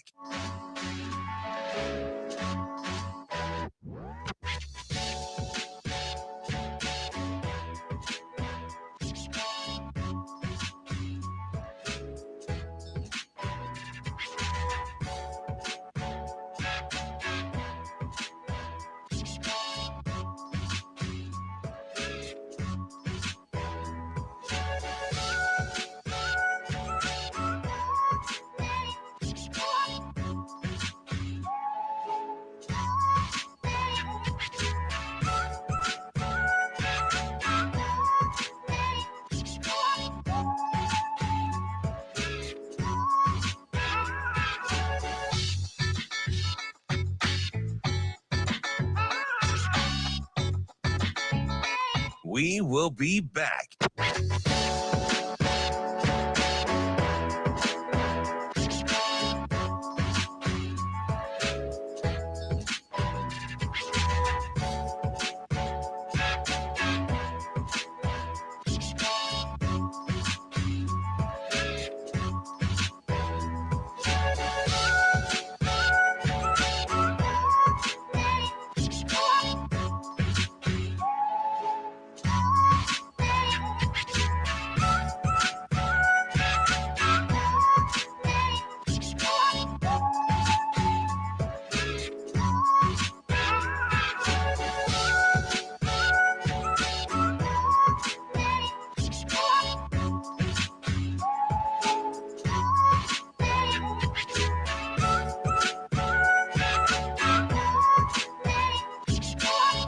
We will be back.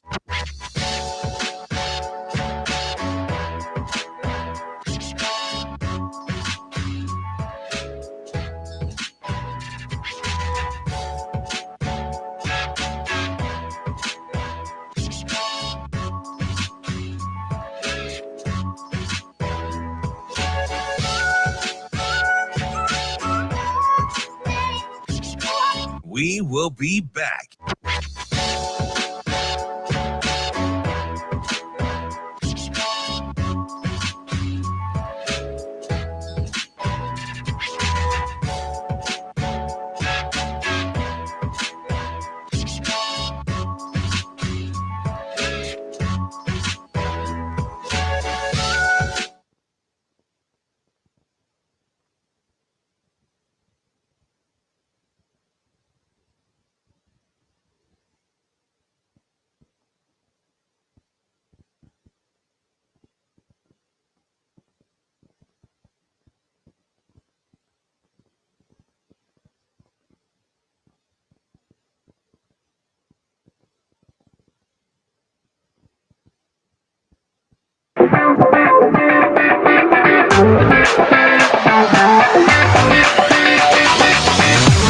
You're listening to Hurrdat Sports Radio.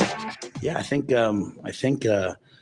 Emmett made some big time plays, making some guys miss. And then after we had the hold, the block in the back of the hold, and then I got the 15-yarder. He comes out on the screen and he's pushing the O-lineman to get him going forward. And so I thought, really, you talk about crucial plays. It's that, and then it's the fourth down off tackle run by at the goal line. To go for it on fourth down. So. Just proud of those guys. Not that Ja'Cory obviously gave us a real lift on offense with some of those speed sweeps and the reverses. And, people are really, when he's out there, people are defending us differently because of his speed and his explosiveness. Welcome back to Hurrdat Sports Radio, AM 590, ESPN Omaha, ESPN Tri-Cities. We're live on Twitter, Facebook, YouTube. You can also find us wherever you get your podcasts. We may or may not have had a call that basically went through the entire break a couple segments ago, which was a good call. I get it. I don't know how you guys, I don't know how I missed this. Okay. So I don't know how I missed the whole conversation between you and Lance. Cause he did tag me in it. Mm-hmm. I was apparently doing something. I don't know. I think you were travel. That was Friday night. So you were like getting settled in Purdue. Yeah. And listen, does he make me mad sometimes? Yeah.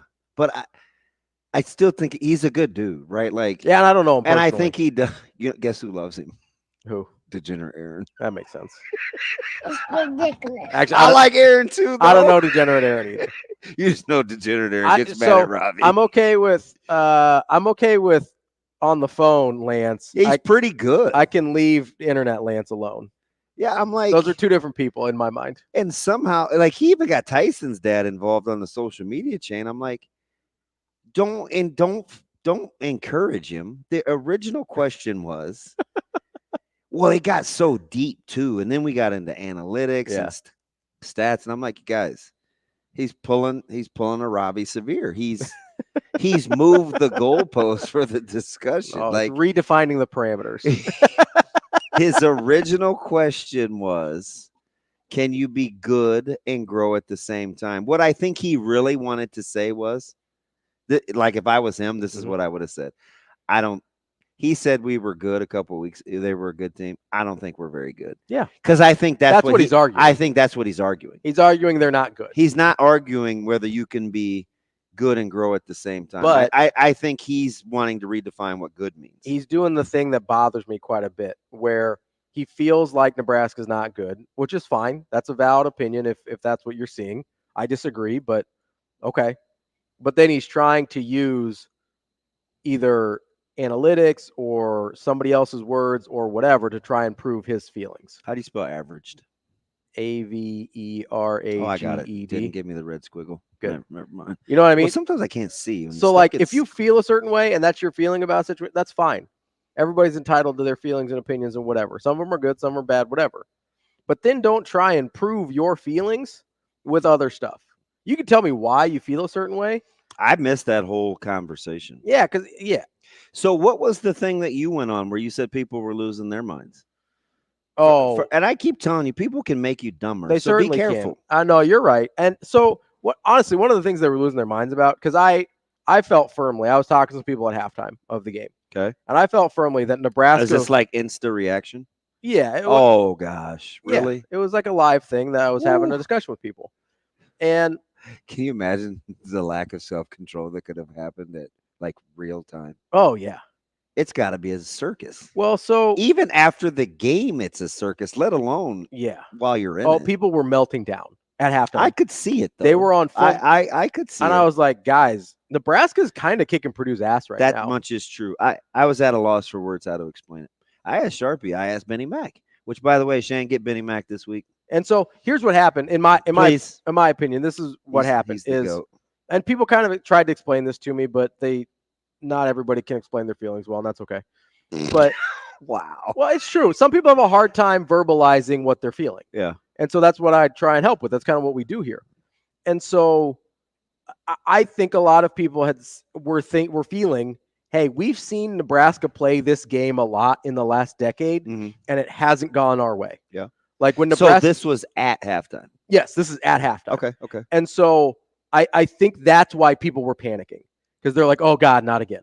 Right? They had over the last 10 years or so, especially. Iowa State in Lincoln, 8 turnovers. Yeah. Although we hadn't turned, but I get it, right? Right, but like just the total egg laying. 100%. Or I mean, just pick one. There's a million. Or I mean, Northwestern, Illinois. Like, just pick one. Right? Were you surprised? Can I say this real quick before you do? Yeah. Were you surprised that at all that Nebraska hadn't scored any points and hadn't turned the ball over? 100%. The way the game was going, it was shocking. Nebraska did not have a 2-score lead. Okay. I thought. That's why I was like, guys, I know it's 0-0. Nebraska's kicking Purdue's ass right now. They were on pace for like 420 at the half, 2 yards. And what did they end up with? 419. Did they? On the button. Yeah, because I think they had like 210 at the half. Yeah, they did. It was 210 to 90 at the half. It ends up basically those numbers held up basically. And I was like, that doesn't even include the penalty yardage that Dylan Raiola and the receivers have forced, right? We're not even including that. If you want to include like half of that, Nebraska's well over 500 yards of total offense, right? So whatever. I know penalties don't count as total offense. But I'm like, guys, Nebraska's actually playing really well. The only difference is they've got an outlier on third downs right now, but this is a 50% conversion team on the season. Mm-hmm.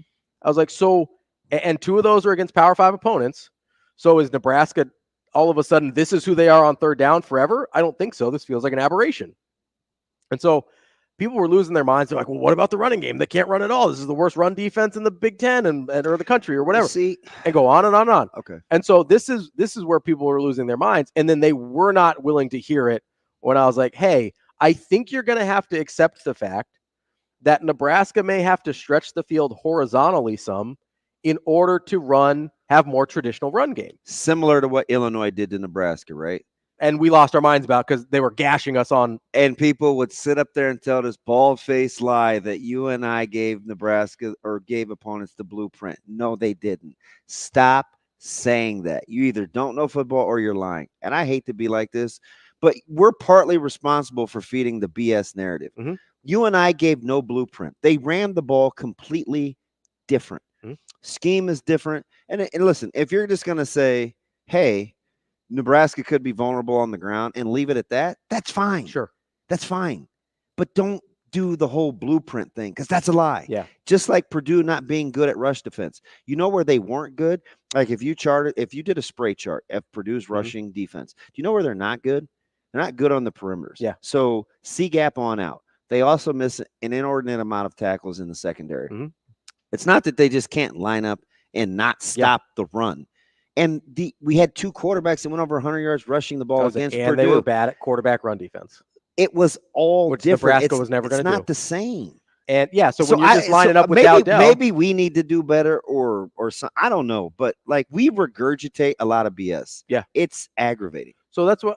So at halftime, I'm live doing this, and I'm going, hey, I think, and I know Nebraska fans have been conditioned their entire lives to think the opposite of this, that the inside run and pounding the rock opens everything else up. You may have to be okay with the fact that stretching the field horizontally can then open up inside run. Yeah. Is that a real thing? Am I crazy? No. Like if you stretch the team out, like Lord knows I'd love to tell you if you were, but you're not. I know, right? I used Oregon as an example. Old school Oregon. What did they do? They spread people out horizontally and then they gashed them vertically, right? That was the entire blueprint of that offense in the later stages of Chip Kelly, Mark. Kind of like when I said during the broadcast, I don't know why Purdue would get in any condensed set. No, they can't block Nebraska in condensed sets. No, they cannot. Spread them out. Yes, and pick a lane. 100%. And so that's why I'm like, okay, that's why the stuff to Barney is important. That's why the jet sweeps are important, which we're working the whole game, by the way. That wasn't a second half aberration. Working the whole game. That's why the pop passes are important. I was like, and that's why the short passing game is important. You have to, at some point, if you're a Nebraska fan and you think Dylan Ryle is the best player on the offense, which he probably is, you have to be okay with the fact that, hey, maybe we're going to put the ball in his hands a little bit to distribute out to the perimeter. So I said it's a self-control. Like if you're Nebraska's offensive coordinator and you're this, like you have to have self-control. Yeah. Because when you're running the football, you're basically telling yourself, okay, my best decision maker is not going to have the ball today. Is not making decisions. Yeah. And you got to be okay with that. And believe me, it's not easy. No. And I'm not telling you like, oh, just do it. Because what do I always say about coaching? I want to be the guy where if I'm not playing, I make my coach feel uncomfortable. Mm-hmm. That's what I tell our players. Hey, listen, if you're not in the game, it should make me feel some type of way like, man, I got to get such and such in the game. It's the same thing with play calling, though, too, right? 100%. Like that's the analogy. Dylan has to make Satterfield uncomfortable every time he takes the ball out of his hands. That's the analogy. And guess what? I'm uncomfortable every time he takes the ball out of his hands, yeah. Except for when EJ's gashing people in the second half, right? But can I make the same argument? People are like, oh, Dowdell's the hammer that softened up. Can I make the argument that Barney's the guy that softened it up too? Yeah, but you do. So Nebraska is going to have to figure out how to use them both. Use them all their backs. Because I do like the body to headshot kind of style. I don't think you get EJ's life without Dowdell in it. I also don't think you get EJ's life without spreading them out horizontally. Yeah, I mean, that's true. Barney. No, that's true. Barney makes life difficult. That's 100% for people. That's 100% true. We're going to talk a little baseball coming up next with Steve Gardner from USA Today here on Hurrdat Sports Radio.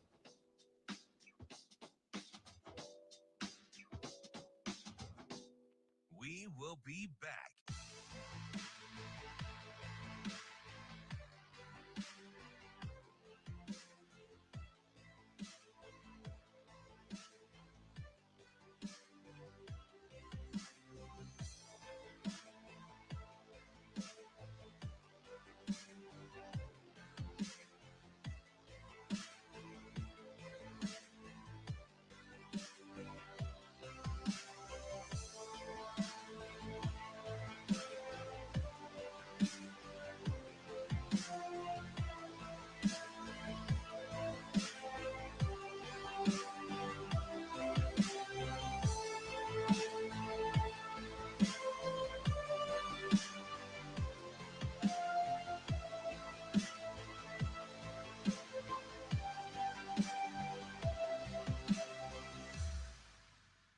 We will be back.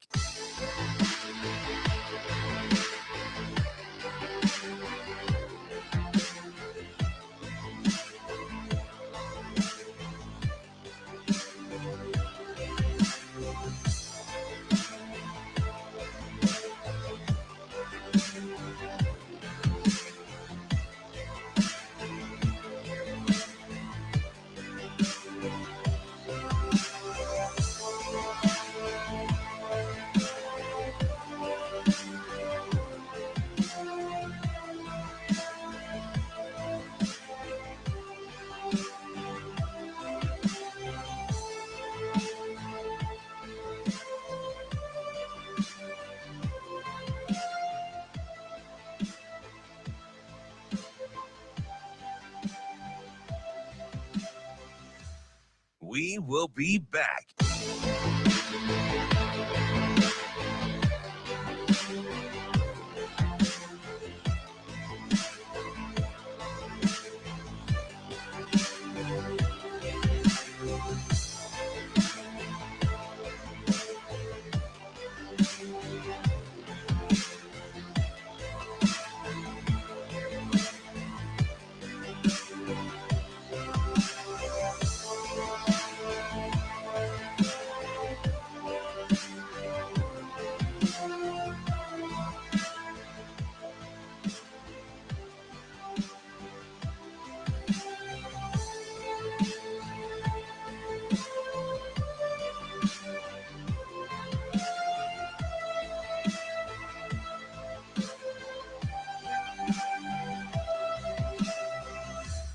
We will be back.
Welcome to Hurrdat Sports Radio. Morton sets below the letters, the pitch. Fastball hit high in the air, deep to right field. Soler turns, watches it fly. It's all the way back to the restaurant. A first inning 3-run homer for Michael Massey. He swings, hits the ball deep to right. This ball heading back. This ball is gone. It's a home run for Taylor, and he ties the game in the 8th inning. Here's the 2-1. Lindor hits it in the air to deep right field. Churio back onto the track at the wall. It's gone! Francisco Lindor. Wrapping up hour number 2 here on Hurrdat Sports Radio, AM 590, ESPN Omaha, ESPN Tri-Cities. That's DB. I'm Ravi Lulla. We're joined now by Steve Gardner of USA Today to talk a little baseball. Steve, how are you this morning? I'm great, Ravi. How are you? Oh, good. We are hanging in here. Listen, I'm a diehard baseball guy. People always associate me with football, but baseball is probably my favorite sport here, Steve. And even I'm trying to figure out why the Mets and the Braves agreed to do this today. Like, how is this going to work from an integrity standpoint? Well, I mean, the why, I guess, is because the Braves didn't want to give up their home dates and the crowd and all that sort of stuff. So that we'll get that out of the way fast. But in terms of how it's going to break down and the integrity and everything, I think it hurts both teams no matter what happens today. Obviously, if somebody sweeps and the losing team is out of the playoffs altogether, but to play today and then have to travel to go to the wild card series tomorrow, it's it's a huge disadvantage. And those teams, that finished up their regular seasons yesterday are kind of laughing at the Braves and Mets right now because they get a chance to sit back and rest. And I think that's going to be an advantage in the next series. But right now, we have to figure out who's getting in the playoffs in those final 2 wild card spots. Steve, okay, so I want to make sure I understand this correctly. If the teams split today, if the Braves and Mets split today, they both get in. Is that right? That is correct. Yeah. So what that's going to lead to then a gentleman's agreement. Exactly. I mean, it makes too much sense. It's a little tough there. Yeah, it's a little tough. Yeah, the Diamondbacks cannot be feeling very good this morning. But yeah, for everybody who hasn't really looked into it that much, there is no incentive for the team that wins Game 1 to do anything but put their bench warmers out there and play not 100% because the only thing you can lose is a player to injury. Well, and pitching staff depth, right? I mean, like you said, they've got a short turnaround. So why on earth, if you win the first game, would you throw anyone you care about in Game 2? No, it will be bullpen game for Atlanta or bullpen game for the Mets if they win Game 1. And they want, Atlanta would love to hold back. That's the thing. The team that loses, then how much do you go all out? Because the other team is going to try a lot less. So if Atlanta loses, do they throw Chris Sale in Game 2, or do they go bullpen as well? Do the Mets throw Luis Severino in Game 2, or do they go bullpen? Even if either one wins, I think that's a real question because you want to have, your best remaining pitcher start Game 1 of the division series. That is so. So I'm here. We might see some pretty bad baseball today. So Steve, let me ask you this. You'll see some good baseball in Game 1. In Game 1, it'll be balls to the wall, right? But listen, you'll see some real good baseball. So Steve, I get it with the one extra team in the playoffs, but does part of you or would part of you like to go back to Game 163 and its format from a year ago? I thought that was a fun format, and I think yes is the answer, and that's because you want to have those tiebreaker type things where 2 teams go through 162 games of the regular season and end up tied. You want to see it settled on the field, and you don't want to have a tiebreaker formula. Just imagine if 3 teams, the Mets and the Braves and Cincinnati or whomever, ended up tying, and you had to go through a tiebreaker, mathematical formula based on division record and all this sort of stuff, and 2 teams get into the playoffs and 1 is left out. I would love to see it determined on the field. I think the drama, going back to the Bucky Dent game, all of those great. We don't got to do that. Memories. We don't got to do that here. Yeah. Oh, I forgot. Diehard Red. Robbie's a diehard Red Sox guy, but sorry about that. Catching strays out here, man. Like I'm sitting here looking and being like, hey, how do the Red Sox have the same home record as the A's? And I'm just out here catching Bucky Dent strays. Steve, along those lines, go ahead. So along those lines, just say settle it on the field. Yeah, that's all. I'm the diehard Dodgers fan, but I got to throw our producer a bone because he is a Tigers fan, and I told him it is clearly the best story in baseball that doesn't have Ohtani in the sentence. Or I guess Judge is going to make his case too, so I apologize. He didn't even get to 60. So you got to tell me though, Steve. You have to walk me through Reese Olson, Montero, Casey Mize. I mean, occasionally Brant Hunter. Like Detroit has one legit. They got Scooble, and they're in the postseason, and they're riding a high. How? Yeah. I have been trying to figure that out basically since the All-Star, or at least since the trade deadline. When you trade away Jack Flaherty, and a couple of bullpen guys. Weren't they? It wasn't tanking, but they clearly didn't seem like they. It reminds me of Major League. Yeah.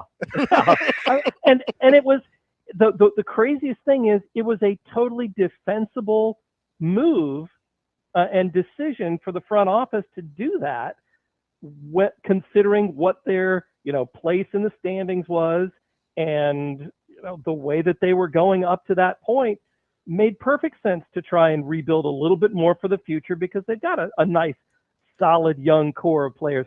I think the craziest thing to think about is, remember all the talk about Tarek Skubal, he almost was going to move. The best player available on the trade market at the deadline. And then, the part of the discussion after that was, well, the Tigers didn't trade Skubal. I don't know how that's going to work out for them. Is the national media ready to talk about Riley Green? I mean, people will be thumbing through like their paperwork, right? Exactly. I mean, Parker Meadows, who's Kerry Carpenter?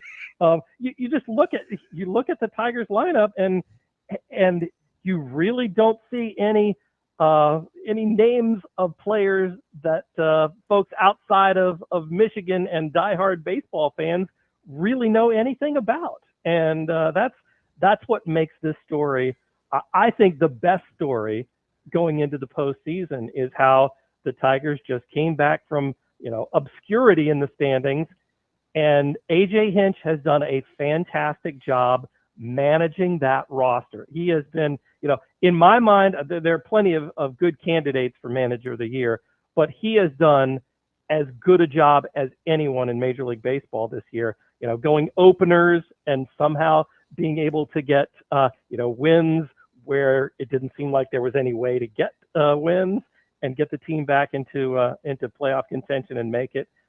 Just a fabulous job. Steve, they may say hold my Gatorade, but the Milwaukee Brewers have been incredible. But I watch them a ton just because of the MLB channel, and they're in the National League, which is the greatest side of baseball going. Sorry, Ravi.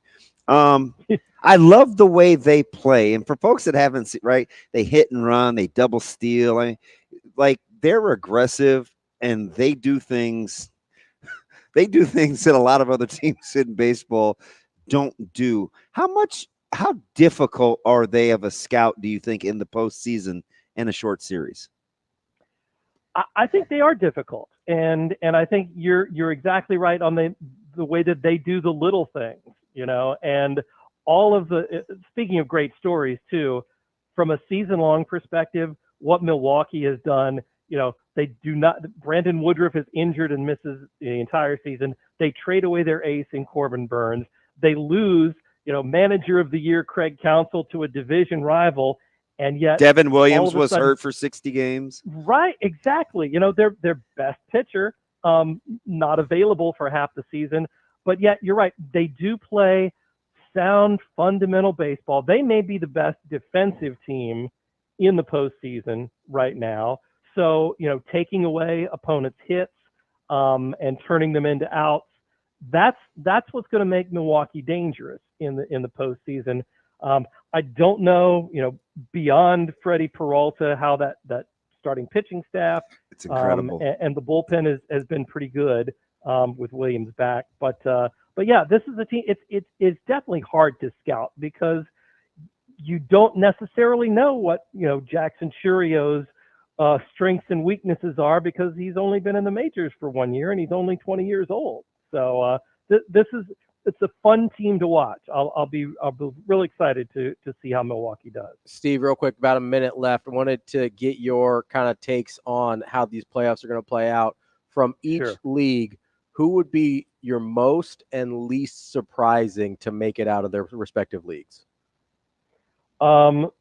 Least surprising, I think, when you talk about the top seeds, I think the Yankees to make it, although I think the Orioles have a very good shot at the Yankees now that they're healthy. I think the Yankees could lose in round one to me. They could either be in the World Series or be out golfing in 12 days.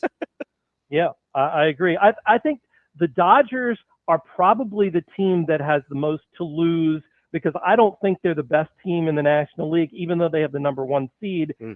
I agree. I feel like they're the third best team in the National League. I agree. So Padres and Phillies will battle it out for me in the NLCS. Steve, appreciate the time as always. Good stuff, and enjoy some October baseball. Oh, you know it. That time of year. Always Thanks, good. guys. Thanks, Steve. That's Steve Gardner from USA Today covering baseball. Good stuff with him as always. Damn those Padres. We'll be back with more Hurrdat Sports Radio coming up next.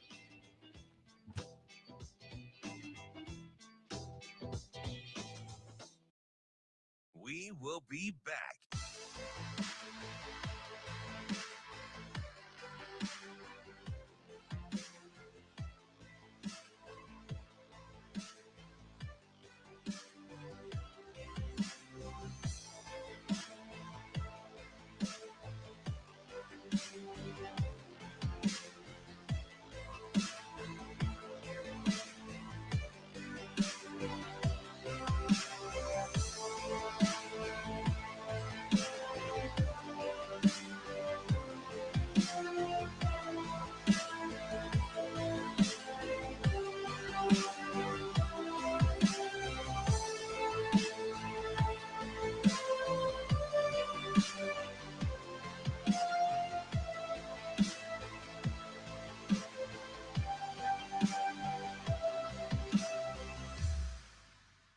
We will be back.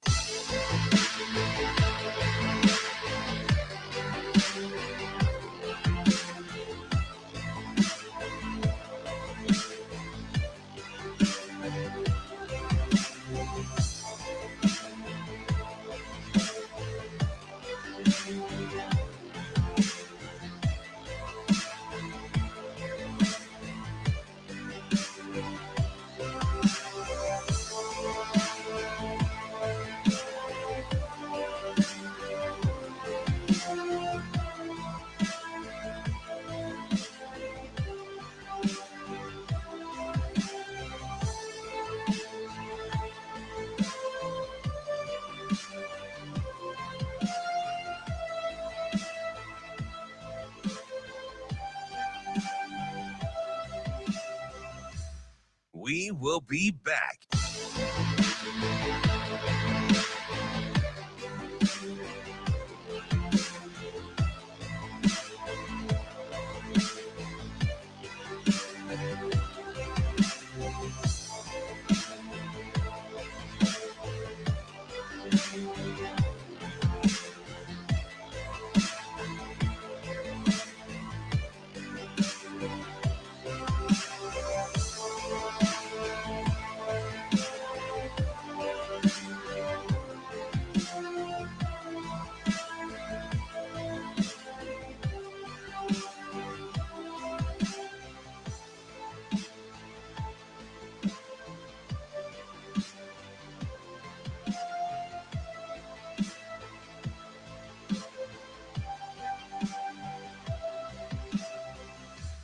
We will be back.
You're listening to Hurrdat Sports Radio. Third and goal at the 6. 3-0 Purdue, late third quarter. Fedoni time. Dillon goes shotgun. In motion, Banks back. Back to throw is Dillon. Has some time. Steps goes to the back of the end zone. Caught. Touchdown, Nebraska. He finds Jamal Banks for 6 points. Huskers have the lead in West Lafayette. Kicking off hour number 3 here on Hurrdat Sports Radio, AM 590, ESPN Omaha, ESPN Tri-Cities, KFOR in Lincoln, and we're brought to you by our friends at Ep Foundation Repair. Make sure you get to epconcrete.com for all of your foundation needs. basement waterproofing, crawl space encapsulation, foundation repair, whatever it is, they've got you covered with over 25 years of experience and local expertise. They are based in Lincoln, Nebraska, and are deeply familiar with local conditions and building practices. Get to epconcrete.com to learn more. Couple good comments. My man John, he wants to know what happened with the old sweep play. Like sweep the leg, like Karate Kid? No, like pitch. Oh, yeah. Nebraska ran it a couple times. Dell had a couple. I heard a couple people mention this on Saturday, too. And Ramir had one that's the one where he jumped in the air. Yeah. But I see the thing with pitch now, it's hard. You almost have to run it like zone, because if I'm the back, defenses run so well, you're not just going to sprint to the corner. Yeah. So you have to set guys up and use your blockers. We saw Henry have a nice one on toss last night to his left. See how patient he was? It's not about just sprinting to the corner and trying to outrun guys. No, you kind of have to wait for the hole. It's letting pullers and kickers get out there, and then you kind of can cut back. Speaking of patience, real quick before you get to the next one, I loved on that screen pass on 2nd and 29 how EJ just gets behind Latovsky and kind of just puts his hand on his back. Oh, how patient was that? Was incredible. It was so silly. How hard is it as a running back not to just blow by that guy? And, it's funny, full disclosure. Yeah. If you've heard, people that have heard me for years know that there's a couple things I hate from running backs. Number one is feeling for linemen. Yeah. Put the hand out in front. Yeah. I can't stand it. But I know why he did it. Yeah. Because he actually was like, I think he was like guiding him, wasn't he? I could outrun this guy, but I'm going to steer him. Yeah. And he was already in the open field. Yes. I really hate when it happens at the line of scrimmage. I was totally cool there. Yeah.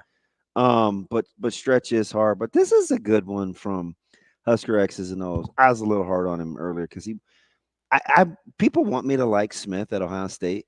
And I mean, and he made a nice catch. But it wasn't even in like the top 12 of the weekend. I don't know. It wouldn't even crack Ryan Williams top 2. It wasn't even in the top 12 of the weekend. Dude, Williams is stupid. Oh God, he's silly. From Bama. Oh my. These receivers now. I mean, It's you have unreal. You have to do something. It's unreal. And they want him to be good. Yeah.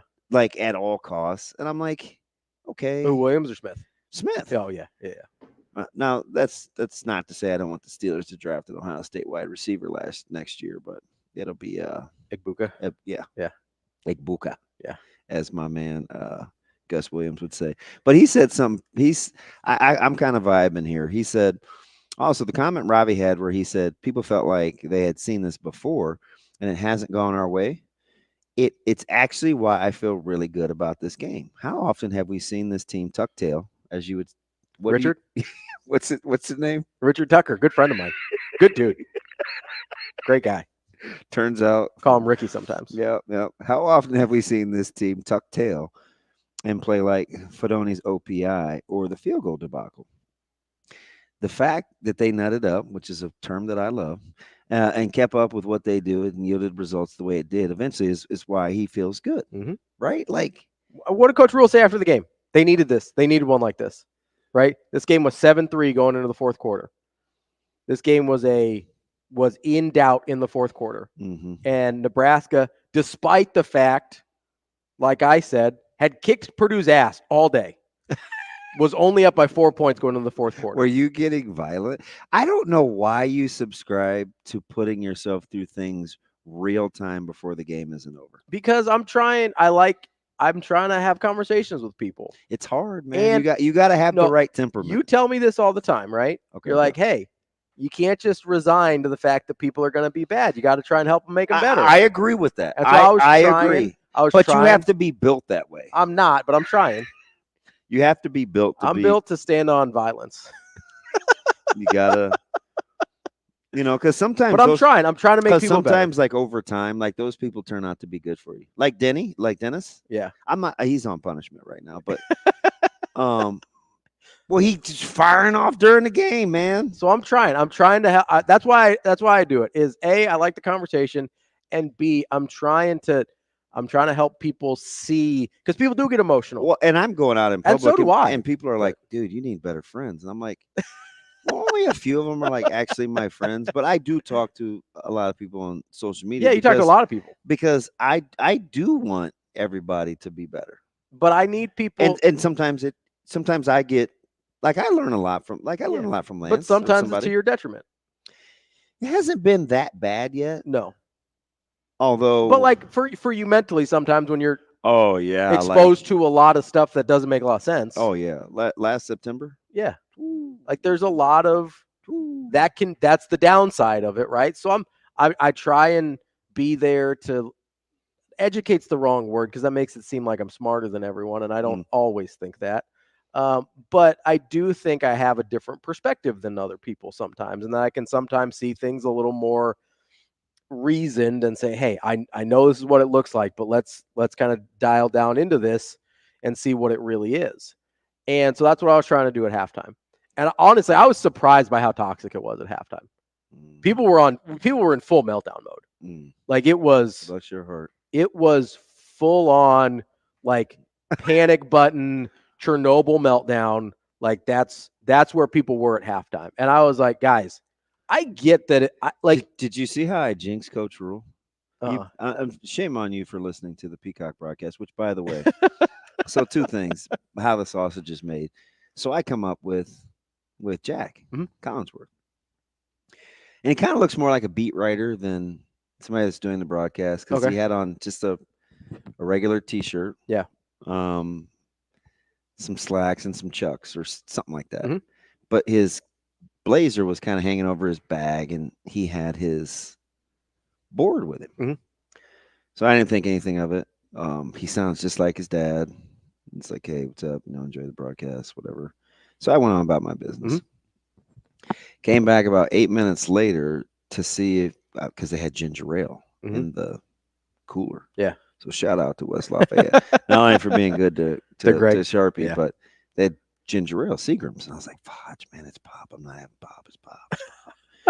It's not pop, it's ginger ale. You're cool. And they had this other hibiscus, and they had it was a nice little assortment. Yeah. So I looked at Sipple, and I was like, yeah, since you don't ever want to take me out and have this ginger ale, I'm gonna have this ginger ale on you. So I was just making, I was messing with Sip. And I look back, and he's still at the checkpoint. So I get ready to go downstairs, and I got to do my hit with Jessica. And he's like, well, something ID. And the lady was tough. I mean, she was like the Gestapo. Like, she was not playing. She was like, I almost did her voice. You can't because it's cultural difference. But anyway. Just move right along there. Wow. Whew, thank the Lord. Don't need the play-by-play on that one. Nope. So finally he gets in. And he's just like just cussing under his breath. But he looks like he's 10, so it's hard to take his anger seriously. Even though he's clearly there to do a job. Yeah. It's just that they were very, very diligent, strict. Yeah. And so I did my hit, and I came back. I was coming back up, and lo and behold, who was getting on the elevator? Mr. Robinson. His shoe game, was incredible. What was he rocking? So they were like, do you remember old school Capas? Capas. So really it's a Louis Vuitton spinoff. Oh, okay. Not a spinoff. I mean, Louis Vuitton is Louis Vuitton. Yeah. The design reminded me of like old school Capas. The brothers used to wear them back in the day anyway. Okay. Longevity didn't last. Short story long. And they were shiny. They had like the patent leather middle, but they were tennis shoes. And so I recognized him right away, but there were other people on the elevator, so I wasn't trying to blow him up because he had his sunglasses on, his hair was pulled back, and I was like, hey, man, I'm doing radio. You're doing TV. Can I get that shoe game budget? My man was like, cut it out, bro. Cut it out. And then the people were wheeling the food off to the suites on the floor, and the lady goes, I like your shoes. Those sure are shiny. Dude, I was in tears. Those are shiny. Tears. But anyway, I say all that to say, like, watching at halftime, especially our writers, like Brunson and I are just like, so Brunson's the same all the time. Very even keel dude. And funny. Yeah. And he's not even trying. He's super dry. So we're just coming. We got like some one-liners. Yeah. I mean, BC looks like he's stressed. He's got his hands in his pockets. He's going back and forth. And we're just looking around at each other like, have you ever seen anything like that? How do you, like, what's the narrative on this first half? Like, how do you surmise this first half? And Bruns looks over his shoulder. He's walking away to go back to media run. He is special teams, maybe. And that's all he said. It totally broke the tension. Yeah. Right. Because it was special teams was rough. It was dicey up there. So it was way dicey up there. I would have felt way different if those drives were ending with turnovers instead of with punts and missed field That's a goals. good way to look at it. Were you doing that real time, or are you just being cool now that it's a couple days? Real time, I was super calm about the situation. Okay. Like, you can ask people that were talking. I pushed away from the thing. I looked at B Mac. I said, "Man, Lord help me," because he's always the funny guy. Yeah. He didn't have a lot of jokes. You can ask people I talked to, and you know some of them. People I was talking to at halftime. Like, I was the voice of reason. Like, guys, this is fine, right? Not that it was perfect, but that it was fine, right? Okay. I don't know that I put it in this context at the time, that if it had been turnovers instead of how drives were ending, I would have felt different. Because I think that's the big difference between what we saw in the last decade of Nebraska football versus what we saw on Saturday. Is like, do the special teams need addressed? 100%. And I don't know how you fix that real time in the season without a kicker just getting his head right, or Alvano getting healthy, or whatever, right? Or a snapper getting his head. He is really, like, it's a tough situation. It's hard. It's hard to not be able to help your teammates. It's a tough situation. Yeah. Right. Yeah, I'll leave it at that. It's fine. And snapper, same thing. Like, I don't know if it's just going to click one day for the snappers, or if that's something we're just going to have to deal with all year. But like Coach Rule said, they were better on the extra points. I don't know if there's psychologically something different, because some of those field goals weren't a lot different than extra points, right? Well, they got to look at the snap in the hole. 2 of those snaps rolled. Right. No, that's what I mean, though. Like, but the snaps. Shoot, Buschini might have been player of the game. He had tackle of the game. Dude, he got a couple of those, dude. He formed him up, grabbed skin, drove his butt to the ground. I thought he was trying out for professional wrestling, man. He was like, and his first punch should have been killed inside the 10. Yeah, I don't know. He was okay. I thought Buschini was good on Saturday. Yeah. He had the one that should have been killed at the 1, but the first one, right? Yeah. And then he had 2 more that were killed inside the 12. Like, I thought he did pretty well. But if those drives are ending in turnovers instead of missed field goals and punts, I could understand the panic. I really could. Was there any precept? I mean, I didn't hear it when you guys were talking about it. On the Shame radio. on you. Was there any precept in the air at all? Precept? Yeah. Yes. So could the ball have been? No, it wasn't enough. No. And Not enough for that? Matter of fact, it got hot. Yeah. It did look super weird on the broadcast, because it would be like really overcast and then super bright and then really overcast. I'm telling you, all those people that were drinking Busch Lights and High Noons, struggling, drunk. Let's get to did you see? So my friend Joel, the mayor. Did you see his tweet? He said we're still going to win by 3 touchdowns. This was real time. He said so. Not everybody was panicking. No, I'm not saying everybody was, but the people I talked were dying. That is so Joel, like even keel. Yeah. People I were talking to were full on like 3 Mile Island meltdown. Let's get to Cody. He was at the Purdue game. Commander Cody, what's up? Is this wrestler Cody? Yeah. All right, what's up, Cody? Yeah. Well, that's what I was kind of calling for. I don't know what was a louder moment in the stadium between Buschini's awesome double leg tackle, or who might be the number 1 player on Twitter right now, and Alex Bullock with that block he had on the edge, taking out 2 guys. That was a great block on the Barney run, the Barney touchdown. He plays hard. He plays really hard. I was also very pleasantly surprised. Purdue fans are awesome. They were cool, man. Like, it was unbelievable. We took an Uber over. So it was me, Jess, and one of our guys that helps out, who is going to be my new favorite. But anyway, so we're driving over there with one of the basketball guys to do videography. And it's like, I don't know, it's early. It's 6:10 here. And the guys are out at the frat house, and they're clearly getting ready to get it in, and it's early, like the sun's barely up. And she rolls down the window, and they had this sign, and it had the wrong Herbie, and she rolls down the window, and she's like, "You've got the wrong Herbie," because she's never met a stranger, like she's just cool, and they look at her like, "All right." I mean, just like well on their way already, but super cool. Then we get to the booth. They're cool. Like it was a good. I think they were drunk, but they were good. They were definitely drunk. I think the funniest part, we pulled into town shortly after what you were talking about. It was about 7:30 because we stayed over in Danville, Illinois. We were going to pay $700 for a hotel. Yeah, getting gouged. So we pull in about 7:30. The first thing we see in West Lafayette, 6 dudes in army helmets walking that big ass drum up the street to the stadium. Oh yeah. Oh my God. I've never seen a college more enthused about their band than Purdue University. Was that train driving you crazy? Because like you at some point you just had to tell yourself you gotta zero it out, man. It was, but it was also hilarious because you're in a college town at 8 a.m. and this train is just driving around town.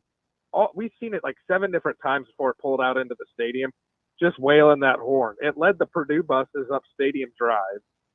And I mean, those fans go crazy for that. I kind of wanted to take a ride on it. It was, I don't know what it was. So with the alcohol sales coming to Memorial Stadium next year, allegedly, pending the vote from the BOR, how many high noons will Nebraskans just be hammering? I don't think it'll be as bad because I also am still very confused watching the game. Why people would drink high noons? I have no idea either. Yeah, finish that too. No, watching the game yesterday, on the broadcast, it sounded like that stadium was so loud. Yep. But being in the stadium, I never thought it was loud once. That's a good point. Like, so when the fans got going, it was pretty good, but it wasn't like loud. No, I mean, you see how the fast only time it ever got going is when they're laying that train horn on 3rd down. You see how fast it got empty when after they made it 21-3. Yeah. It's like I took a video. It was 14-3 in the whole stadium. it was like they all sent each other the memo. Well, I think they just knew. They're like, the dam broke. Time to go get our homecoming on. I will say that.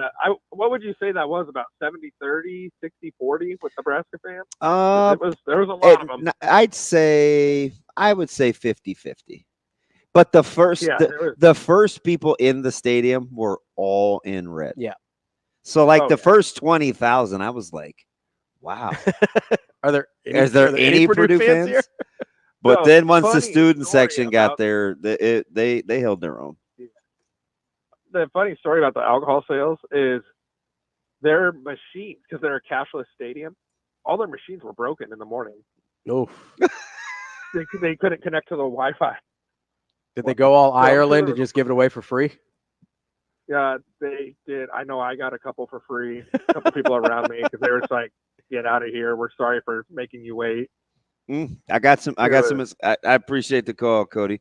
I got some insight from my man AK. He's like, I sell high noon. Nebraska will do a deal, blah blah blah, with our competition likely for neutral. I guess there will be some concession because it's Bud Light who makes neutral. And they will not want the competition, even though high noon sells like 3-1. I get it. So it's the people that it's the distributor. Yeah, that's the word I'm looking for. Dang, thanks. I prefer neutral to high noon personally, but actually the tequila high noons are actually really good. I prefer the tequila high noons over any of them. And then they have some that are like teas. They have like a peach tea high noon. Woo! Knock it off. Boy, oh boy, that's tasty. Knock it off. It's delicious. Bro, really? Incredible. You're going to break it down for Oh, me? yeah. High noons and neutrals, huh? Yeah, well, yeah, there's a lot of them. I'm not a big like White Claw guy. Those are gross. High noons are good though. I like high noons. Exactly. You know what neutrals are good for? What's that? When you're thirsty and you just want to get it out of the way. I enjoy a good neutral, It's refreshing, tasty. He touched it. It's good. Dang, that's what AK does. I'm in the wrong line of work. I need to be a distributor. Our guy Our guy John chimes in on Johnny Pig. Oh, JL on Twitter says Rule was right about this game showing team growth. This was the type of game Nebraska found a way to lose for years. Instead, they found a way to push through, fight off the chaos, and win. Ugly game or not, this team is growing. Don't tell that to Lincoln Lance. Ooh, can't grow and be good at the same time. Oh no, although he did respond. He said I think we're just average. So maybe that's his thing. That's fine. He doesn't think they're good. That's fine. But the question still stands. You can be good and growing at the same time. So did you can we move on from the officiating thing if it's universally bad, or do you think it's going to be an issue? So I think it's going to be an issue because I do think because I don't want Nebraska fans to think it's just them, because it's not. It's not. It's clearly not. It's not just them. There are some that have been egregious that have gone against them, that have been and that have directly taken points off the board, right? So that's I think where it's a little different. And I do think that Matt Rule I think what he said is important, that, and I think he was talking maybe in larger terms too, but specifically about the officiating, somebody's got to fight for Nebraska. Somebody's got to be an advocate for Nebraska. I jinxed him though, because this is what I was going to say. I said on the broadcast, like, surprisingly with what's going on, this is about as even keeled as I'd seen him. And then I was like, then goes the headset. And then Mount Vesuvius erupted. But there were some fans that kind of thought the team was taking on his persona in previous weeks. And I'm like, I'm telling you, these guys got his back. Mm-hmm. Absolutely. We saw it after Colorado with Ty Robinson, saying, hey, this is why I came back. Everybody caught that on video or whatever. And I just, what? John. What'd he say? Don't tease Ravi too much. The seltzers come in the same box as that man bun.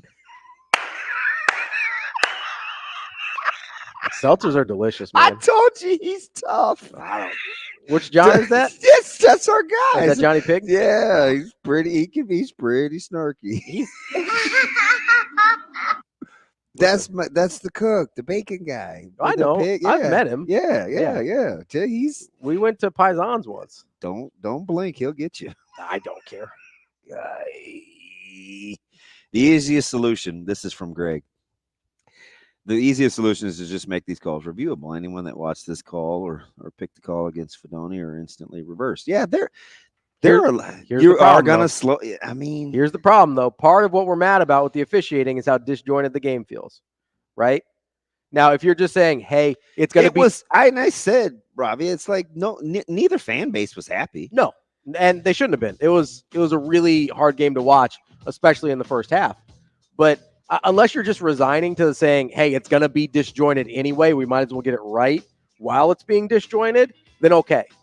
But if you're trying to make the game smoother, more reviews aren't going to help that. So it depends on what your goal is. Yeah. If you're just resigned, like, hey, this is going to be choppy, let's get it right. Okay, I can live with that. I do think, I said this in real time, I do think Rule had him review that just so they had to see how bad they missed it. I could totally see it. And he thinks like that. He had no qualms. Like, he knew that the guy was beyond the line of scrimmage. Yeah, he's burning that. He's just like, hey, watch it. We will be back.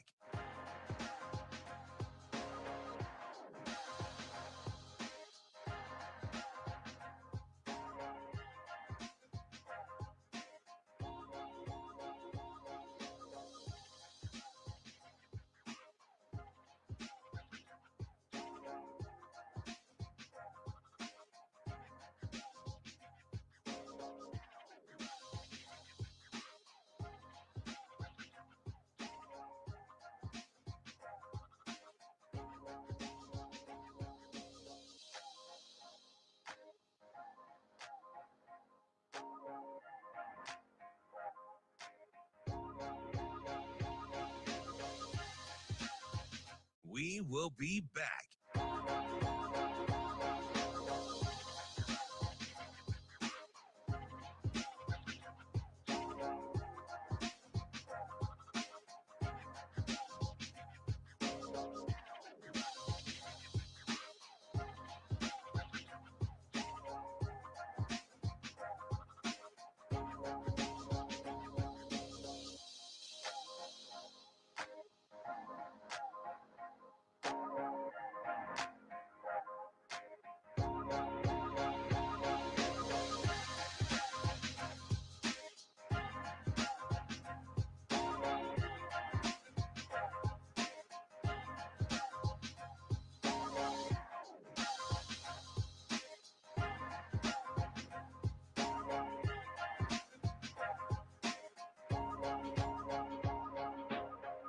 We will be back.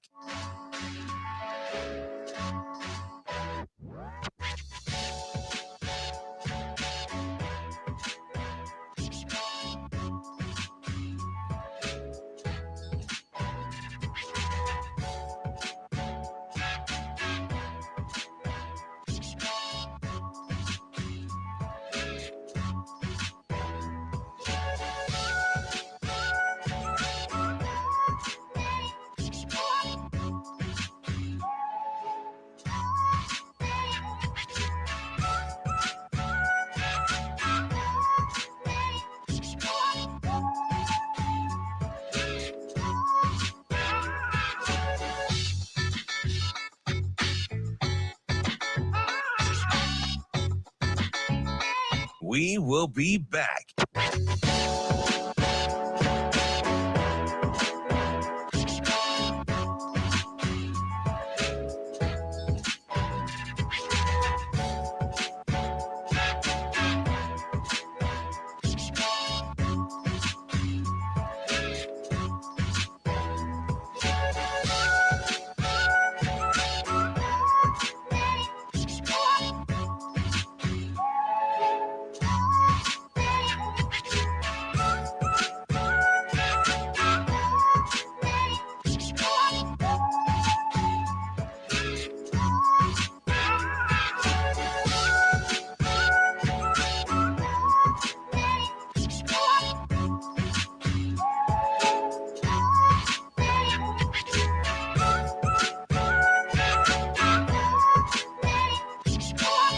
We will be back.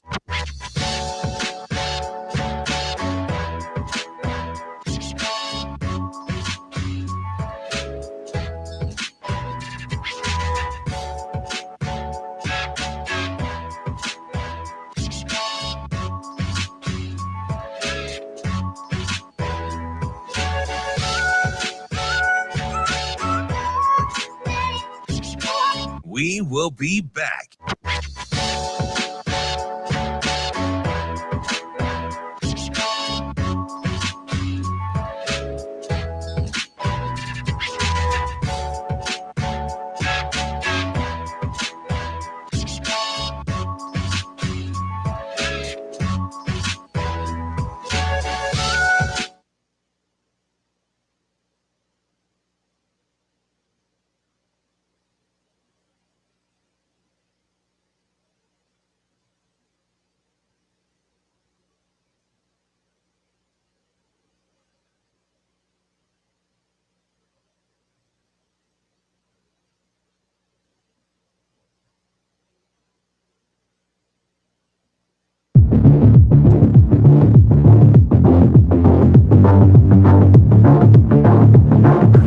Welcome to Hurrdat Sports Radio. Steps up. Here comes Floyd. Throw over the middle. Intercepted by Fred Warner. Fred gets up and runs back the other way. 30, 20, one block and he's in. 10, 5, pushed out, dives for the end zone. Touchdown! They keep him in the backfield. They run a jet sweep to DJ Turner through the left side. Breaks the tackle 15. Turner should be at the 10, the 5, the dive. Touchdown! DJ Turner! And he's going to hang it high to the near side. Shaheed will signal for the fair catch and fumble the ball. Scramble in the end zone. Atlanta's got it. Oh, my heavens. Kadarrell Hodge was down there. I don't know if he's the guy that fell on it or not. Welcome back to Hurrdat Sports Radio, AM 590, ESPN Omaha, ESPN Tri-Cities, KFOR in Lincoln. That's DB. I'm Ravi Lulla. It's time for Bet On It, brought to you by Warhorse Sportsbook. Warhorse Sportsbook, the best place in Nebraska to place your sports bets. Tonight, got big drawings at the Sportsbook in Lincoln. It's today, September 30th, 8, 9, and 10 p.m. Chance to win free slot play and 2 tickets to a suite in Vegas for the Chiefs versus Raiders game and a 3-night stay at Palms Resort or $5,000 cash. Must be present to win. Go to warhorsecasino.com to learn more about this giveaway. But what you need to know, need to be at the Lincoln Sportsbook tonight. DB, Yes, sir. So I have a question. I have a question for you. Why do you love your man bun and seltzers? I have no idea. Well, listen, I just am who I am, and I'm comfortable in my own skin. I am who I am. Can I ask you a question? Sure. So, if a team yes commits more penalties, is that because the refs have it out for them, or maybe did they commit more penalties? Potentially, they could have committed more penalties. So, like, if you're talking to two different people, right? So let's say you're talking to me, who is usually pretty straightforward with you, tells you the truth a lot of the time, as much as I can. Yeah. And you're talking to, I don't know, somebody that lies to you all the time. I don't know who's in your life that lies to you all the time. Maybe Denny. We'll just use some examples in season timeout. Not an official timeout, just timeout. We'll just use Denny as an example, right? I'm not saying he's a liar, but for this example. I thought he was Dennis. Are we going with Denny? No, we went Denny because the Dennises got mad. Okay. The Dennises revolted. Okay. They were like, hey, don't put us with that guy. Yeah. So let's say Denny's lying to you a bunch, and we're both talking at the same time. You, me, and Denny are all hanging out on the stage talking, and I'm telling you the truth, and Denny's lying to you a bunch, and you correct Denny every time he lies to you. And then Denny gets mad. He goes, hey, how come you're not correcting him every time he says anything? It's like, because you're lying, and he's not. Where are you going with this? So when Purdue gets called for twice as many penalty yards as Nebraska, is it maybe because they're tackling a receiver every time they go deep? You think that could be it? Or do you think it's because the refs were kind to Nebraska? Could be part of it. Huh, weird. Did you think the personal foul where he threw your boy's legs in the air, was that egregious? It was a personal foul. Yeah. He flipped the legs in the air, and then he stood over him. Like, anytime you do one of these, you're getting flagged. I'm sorry. Like, I don't care what happened before. I don't care what happens after. If you do anything to a player on a football field and do one of these, expect a flag. Did you see this? It was like the third or the fourth PI that they called on Banks. Nair was actually grabbed first. Yeah, they double PI'd on the same play. I was like, wow, that's hard to do. It is hard to do. But they clearly had a game plan. And to be fair, Walters did this at Illinois. Yeah. Yeah. They assaulted people at Illinois. That's how Illinois still plays. Yes. But in that secondary, that really good secondary 2 years ago that had three guys drafted in the top few rounds. Yeah. You got one of them balling. You got Spoon still balling in they just Seattle. Assaulted people and are like, hey, you're not going to call it every time.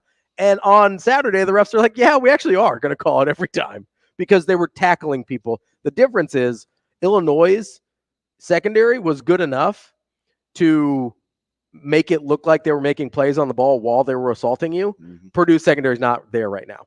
Right. So when it's a lot more egregious when you're not even attempting a play on the ball, like Witherspoon was going to try and go get a ball.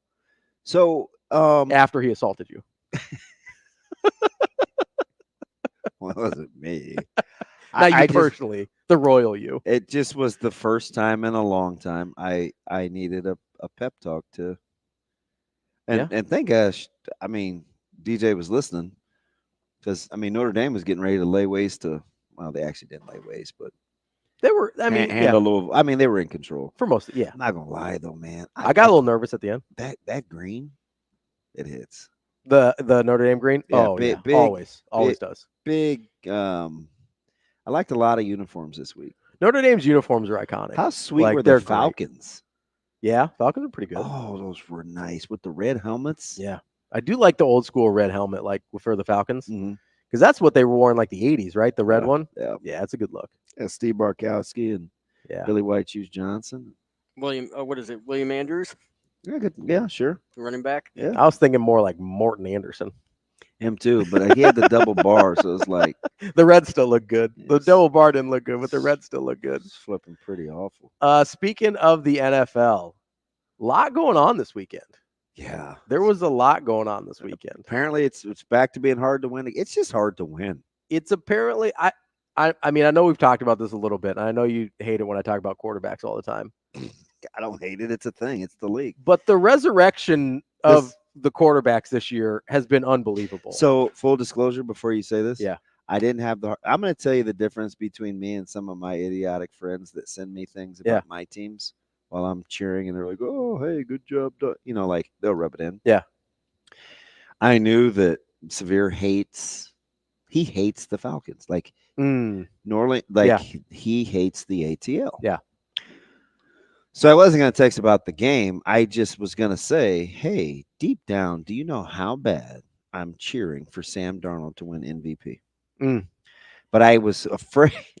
Shane's laughing because he and I would go back and forth On over Darnold? Sam. Oh Yeah. yeah. Like, and I'm a huge Sam Darnold guy. Yeah. But I didn't have the heart because they were in a nail biter to think that he would Like be in the headspace for it? like laugh. Yeah. Because it's a long shot. Yeah. But for sure. But But I off just to a was great- I was great like, start. but he would get it though because he knows how much we've gone. Oh yeah. It's like if somebody brings up Trevor Lawrence to me, like I know. Yeah, what they're and he's talking got about. a great memory, so we kind of keep mental tally on who was right and who was Yeah, wrong. And it's just sure. petty brotherly stuff. But my man is just like we talked in the offseason. I'll give him every opportunity to flourish because he has all the talents in the world, and he's got an elite level offensive mind. And he has looked like we've never seen Sam Darnold look in the NFL before. I was actually shocked to see Green Bay weather that storm. I thought they were going to get their doors blown off. Yeah. I thought they were going to pull Philadelphia Eagles. They about did. Speaking of guys that have resurrected. No, I got to be honest, though. Yeah. Would you like to take the bet back since this is bet on a segment? Which one? When I asked you about Dable and Sirianni. Although Sirianni's going to get fired. Yeah, for sure. Sirianni's definitely going to get fired. Mm. I think I'm still taking Dable there. Like I don't know. Sirianni's got a weird, like I don't trust his eyes. Does that You make watched sense? them yesterday? Yeah, they were terrible. I mean, what the world? You know what it is about Sirianni? And you want to know how you can't look at, again, since this is a bet on it segment. Yeah. Do you know why you can't just look at stinky lines? Why's that? Philly was favored. Listen, no Lane Johnson. Yeah. No Devontae Smith. Yeah. No AJ Brown. You're in Tampa. Mm-hmm. You have the worst record. And Baker's playing well. Tampa's playing well. Hey, he is another resurrection candidate. I didn't like the shot Brady took at him though during the broadcast, but I know why he said. Well, I don't think I caught that. So Baker was on a podcast earlier in the week, and he basically talked about the change in culture. Oh, I heard. Yeah. He's just trying to bring joy back to. He said he's just bringing joy back to the locker room. He said, Tom clearly brought Super Bowl standards and intensity, but he stressed guys out. Yeah. Man, TB went in during the broadcast. Yeah, I heard that. I was like, huh. It's like, I thought not having rings was stressful. Yeah, which was a great line. It is a good line. Here's the thing, though. They both can be right. Oh, yeah. I just didn't think Brady would use that platform. And his partner, hey, it seems like you have more to say. Do you want to go back to that? Listen, he's trying to get. And then Tom Brady him. intentionally dropped his voice because people are mad that his voice isn't deep enough. Yeah. I don't like Brady because I feel like his voice isn't registered. I haven't listened to him a ton yet to even have an opinion. His voice doesn't bother me. But I was surprised that he whacked him during the broadcast. And then Baker goes back and gets it in the presser. I mean, they're both right.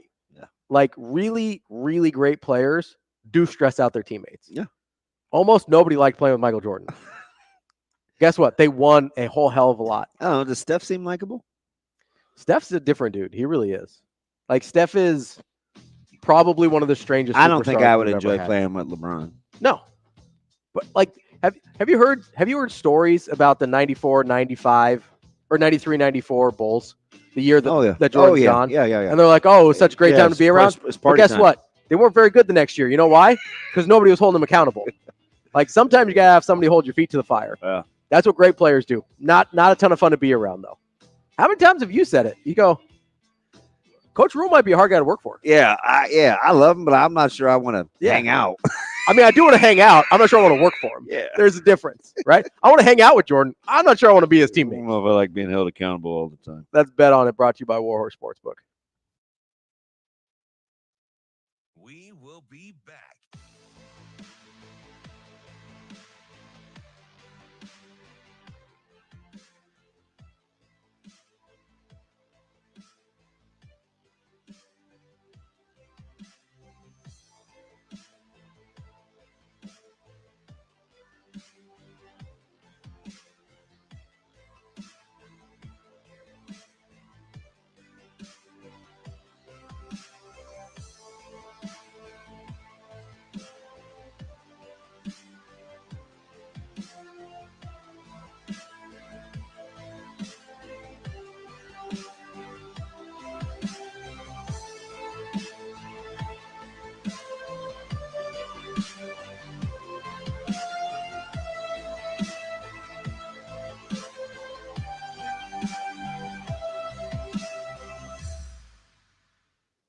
will be back.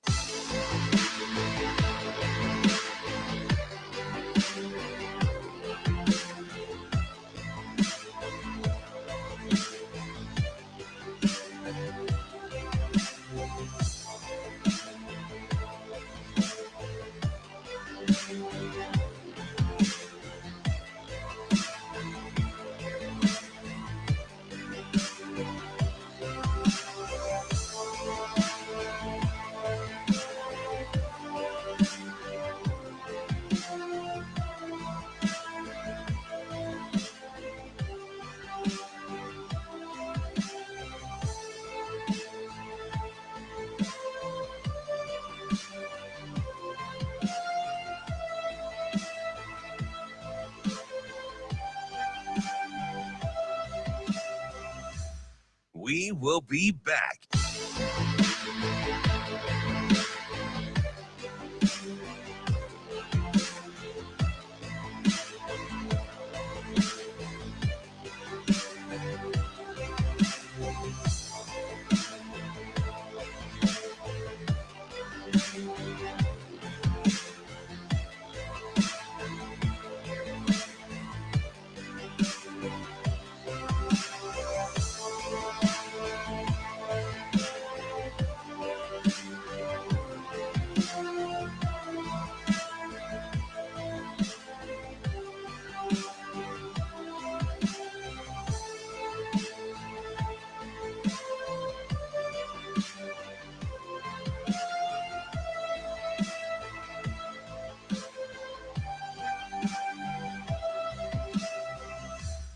We will be back.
You're listening to Hurrdat Sports Radio. Yeah, I mean, the first one he missed, right? I mean, like, it just missed. He's about 50-50 from the 15-yard line, but he's also about 50-50 from the 45-yard line. He's a young developing kicker who's got a big leg and had a great week of practice. And he just missed that first one. The second two are just bad snaps. I mean, those balls are in the ground, right? So you can't put those on him. And those weren't like blocks per se where we're not protecting. Those were bad snaps. The first one, we had one snapper in, then we made the change, went to the other snapper. It's a bad snap. So all of those guys, and as I said down the stretch, man, like, they got to come out of their head. They got to start playing from right here with passion and belief in themselves. I know it sounds corny, but it's not.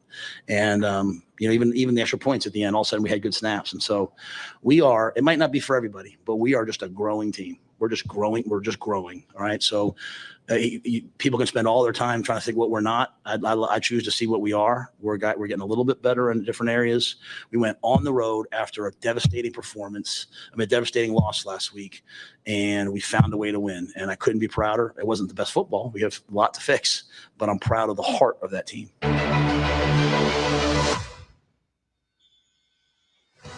Wrapping up the show here on Hurrdat Sports Radio, AM 590, ESPN Omaha, ESPN Tri-Cities, KFOR in Lincoln. We're brought to you by our friends at Team Jack Foundation. Their Radiothon, their 12th annual, was last week, but there's still plenty of time to donate and get them to their goal for this year. They're about 60% of the way there. Make sure you get to teamjackfoundation.org to donate and get them closer to their goal. You can also check out future events that are coming up and see what projects they're working on. That's teamjackfoundation.org. What's up, DB? The Rev is at it again. Another one of those guys I like that's an equal opportunity offender. Like, he'll say the same thing about me as he will somebody else. He says the pettiest receipt-keeping Richard in the NFL, who happens to be the GOAT, but still created a whole brand around his feelings of being slighted, would use his new platform to go on his replacement, calling him a Richard. Color me shocked. That is so Rev. And it's right on point. I mean, dude, that's how. I mean, I was a little surprised he went there. I wasn't. Dude, and he laid out for it. I think we're a little surprised that he's got problems because Brady comes off so polished and everything. I think sometimes we're a little surprised that that's in him. Where with Jordan, we kind of always knew it was. Yeah. But like a lot of those guys are wired that way. Oh yeah, you have to be 100%. Like to get up when you're 45 and you're like, hey, I'd rather go work out than hang out with my supermodel wife. To the point where she's going to leave me if I go work out again. And you're like, yep, that seems like a good plan. You have to stay pretty damn petty for that to make sense. You got to get that workout in. Like you got to stay pretty petty. My man, Gentle Ben, we were talking about in that whole officiating thread that has taken off. Mitch lit this whole thing up. God darn you, Mitch Sherman. Poor Chris. Chris is getting crushed. What is it? Chris Nelson?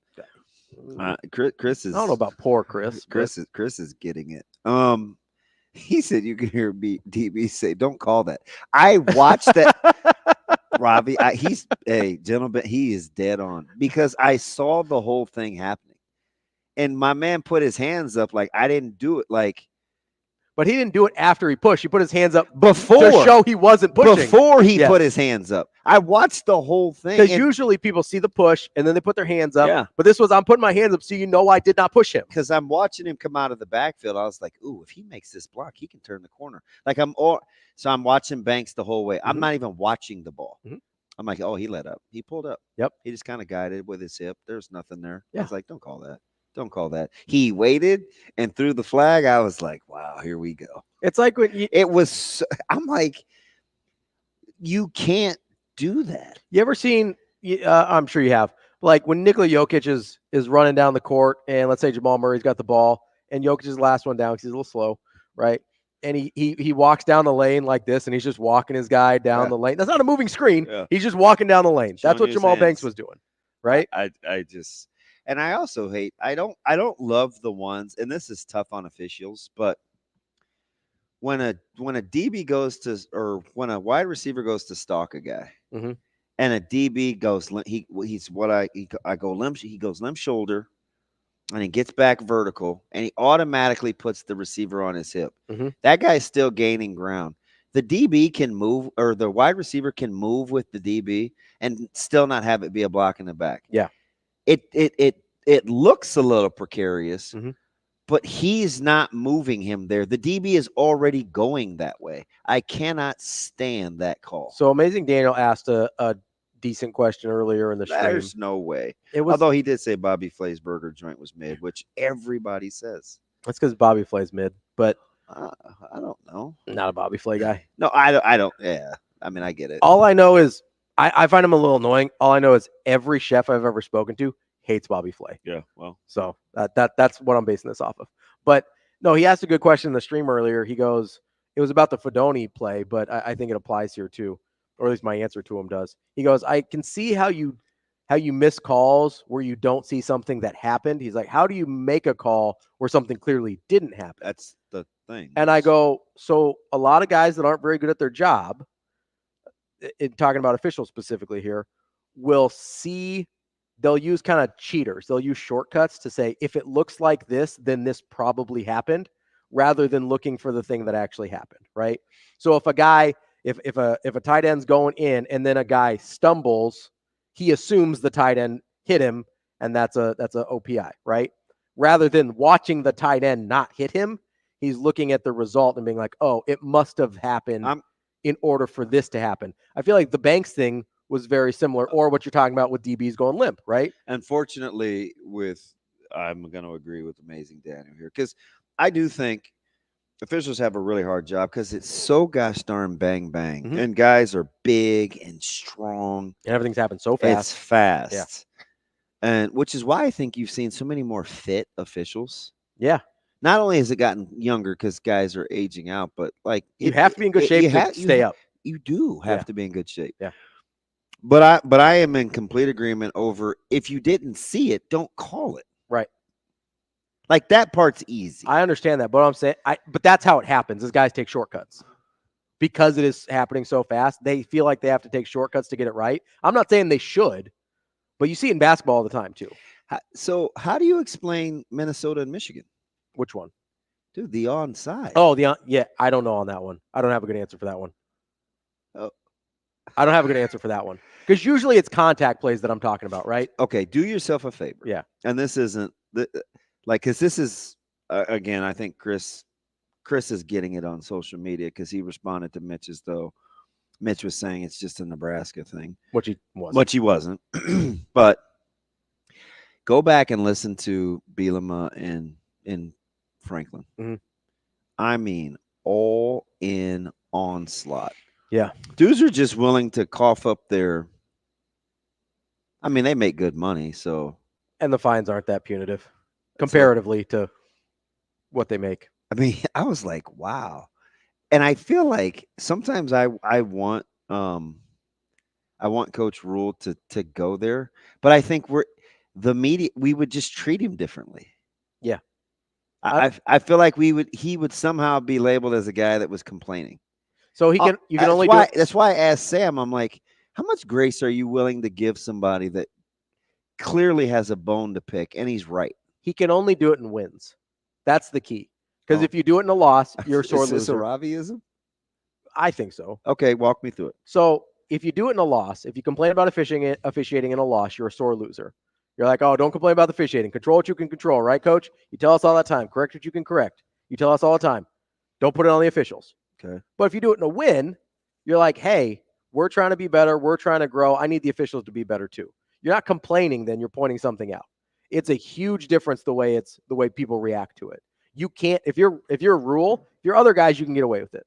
But if you're a rule, and with the way our fan base reacts to stuff, you can't do it in a loss. You can only do it in a win. I think. It's you heard him go back and get it a little bit from last week though, didn't you? We had a tough go of it last week. Yeah. So, and I know I watched in like the pregame. I wonder what those officials are saying to him, because I know, and I'm trying not to be nosy, but they are referencing last week's game. Mm-hmm. Yeah. I just want to know what the officials are saying. Like, are they like, hey man, my bad, like. Because the head of officials, and I mean, leave it to our fan base, like they've got the whole 411 on his history. Oh yeah, people will deep dive, right? And it's like, well, they ran him out of the NFL. It's like I'm like, I don't want to vilify the guy. I'm just saying, like, he may not be very good at a job though. Like he just might not be. For what it's worth, a $10,000 fine on a $9 million salary would be equivalent to like a normal person paying like $80. Is that worth saying what you want to say? Yes. See, yeah. So yeah. So I feel like. If I was in a situation, I was like, hey, you can say whatever you want. And he doesn't have a car, so he could just he ain't making a car payment. Yeah. So it's like, hey, you can say whatever you want, Brett, but it's gonna cost you about $80.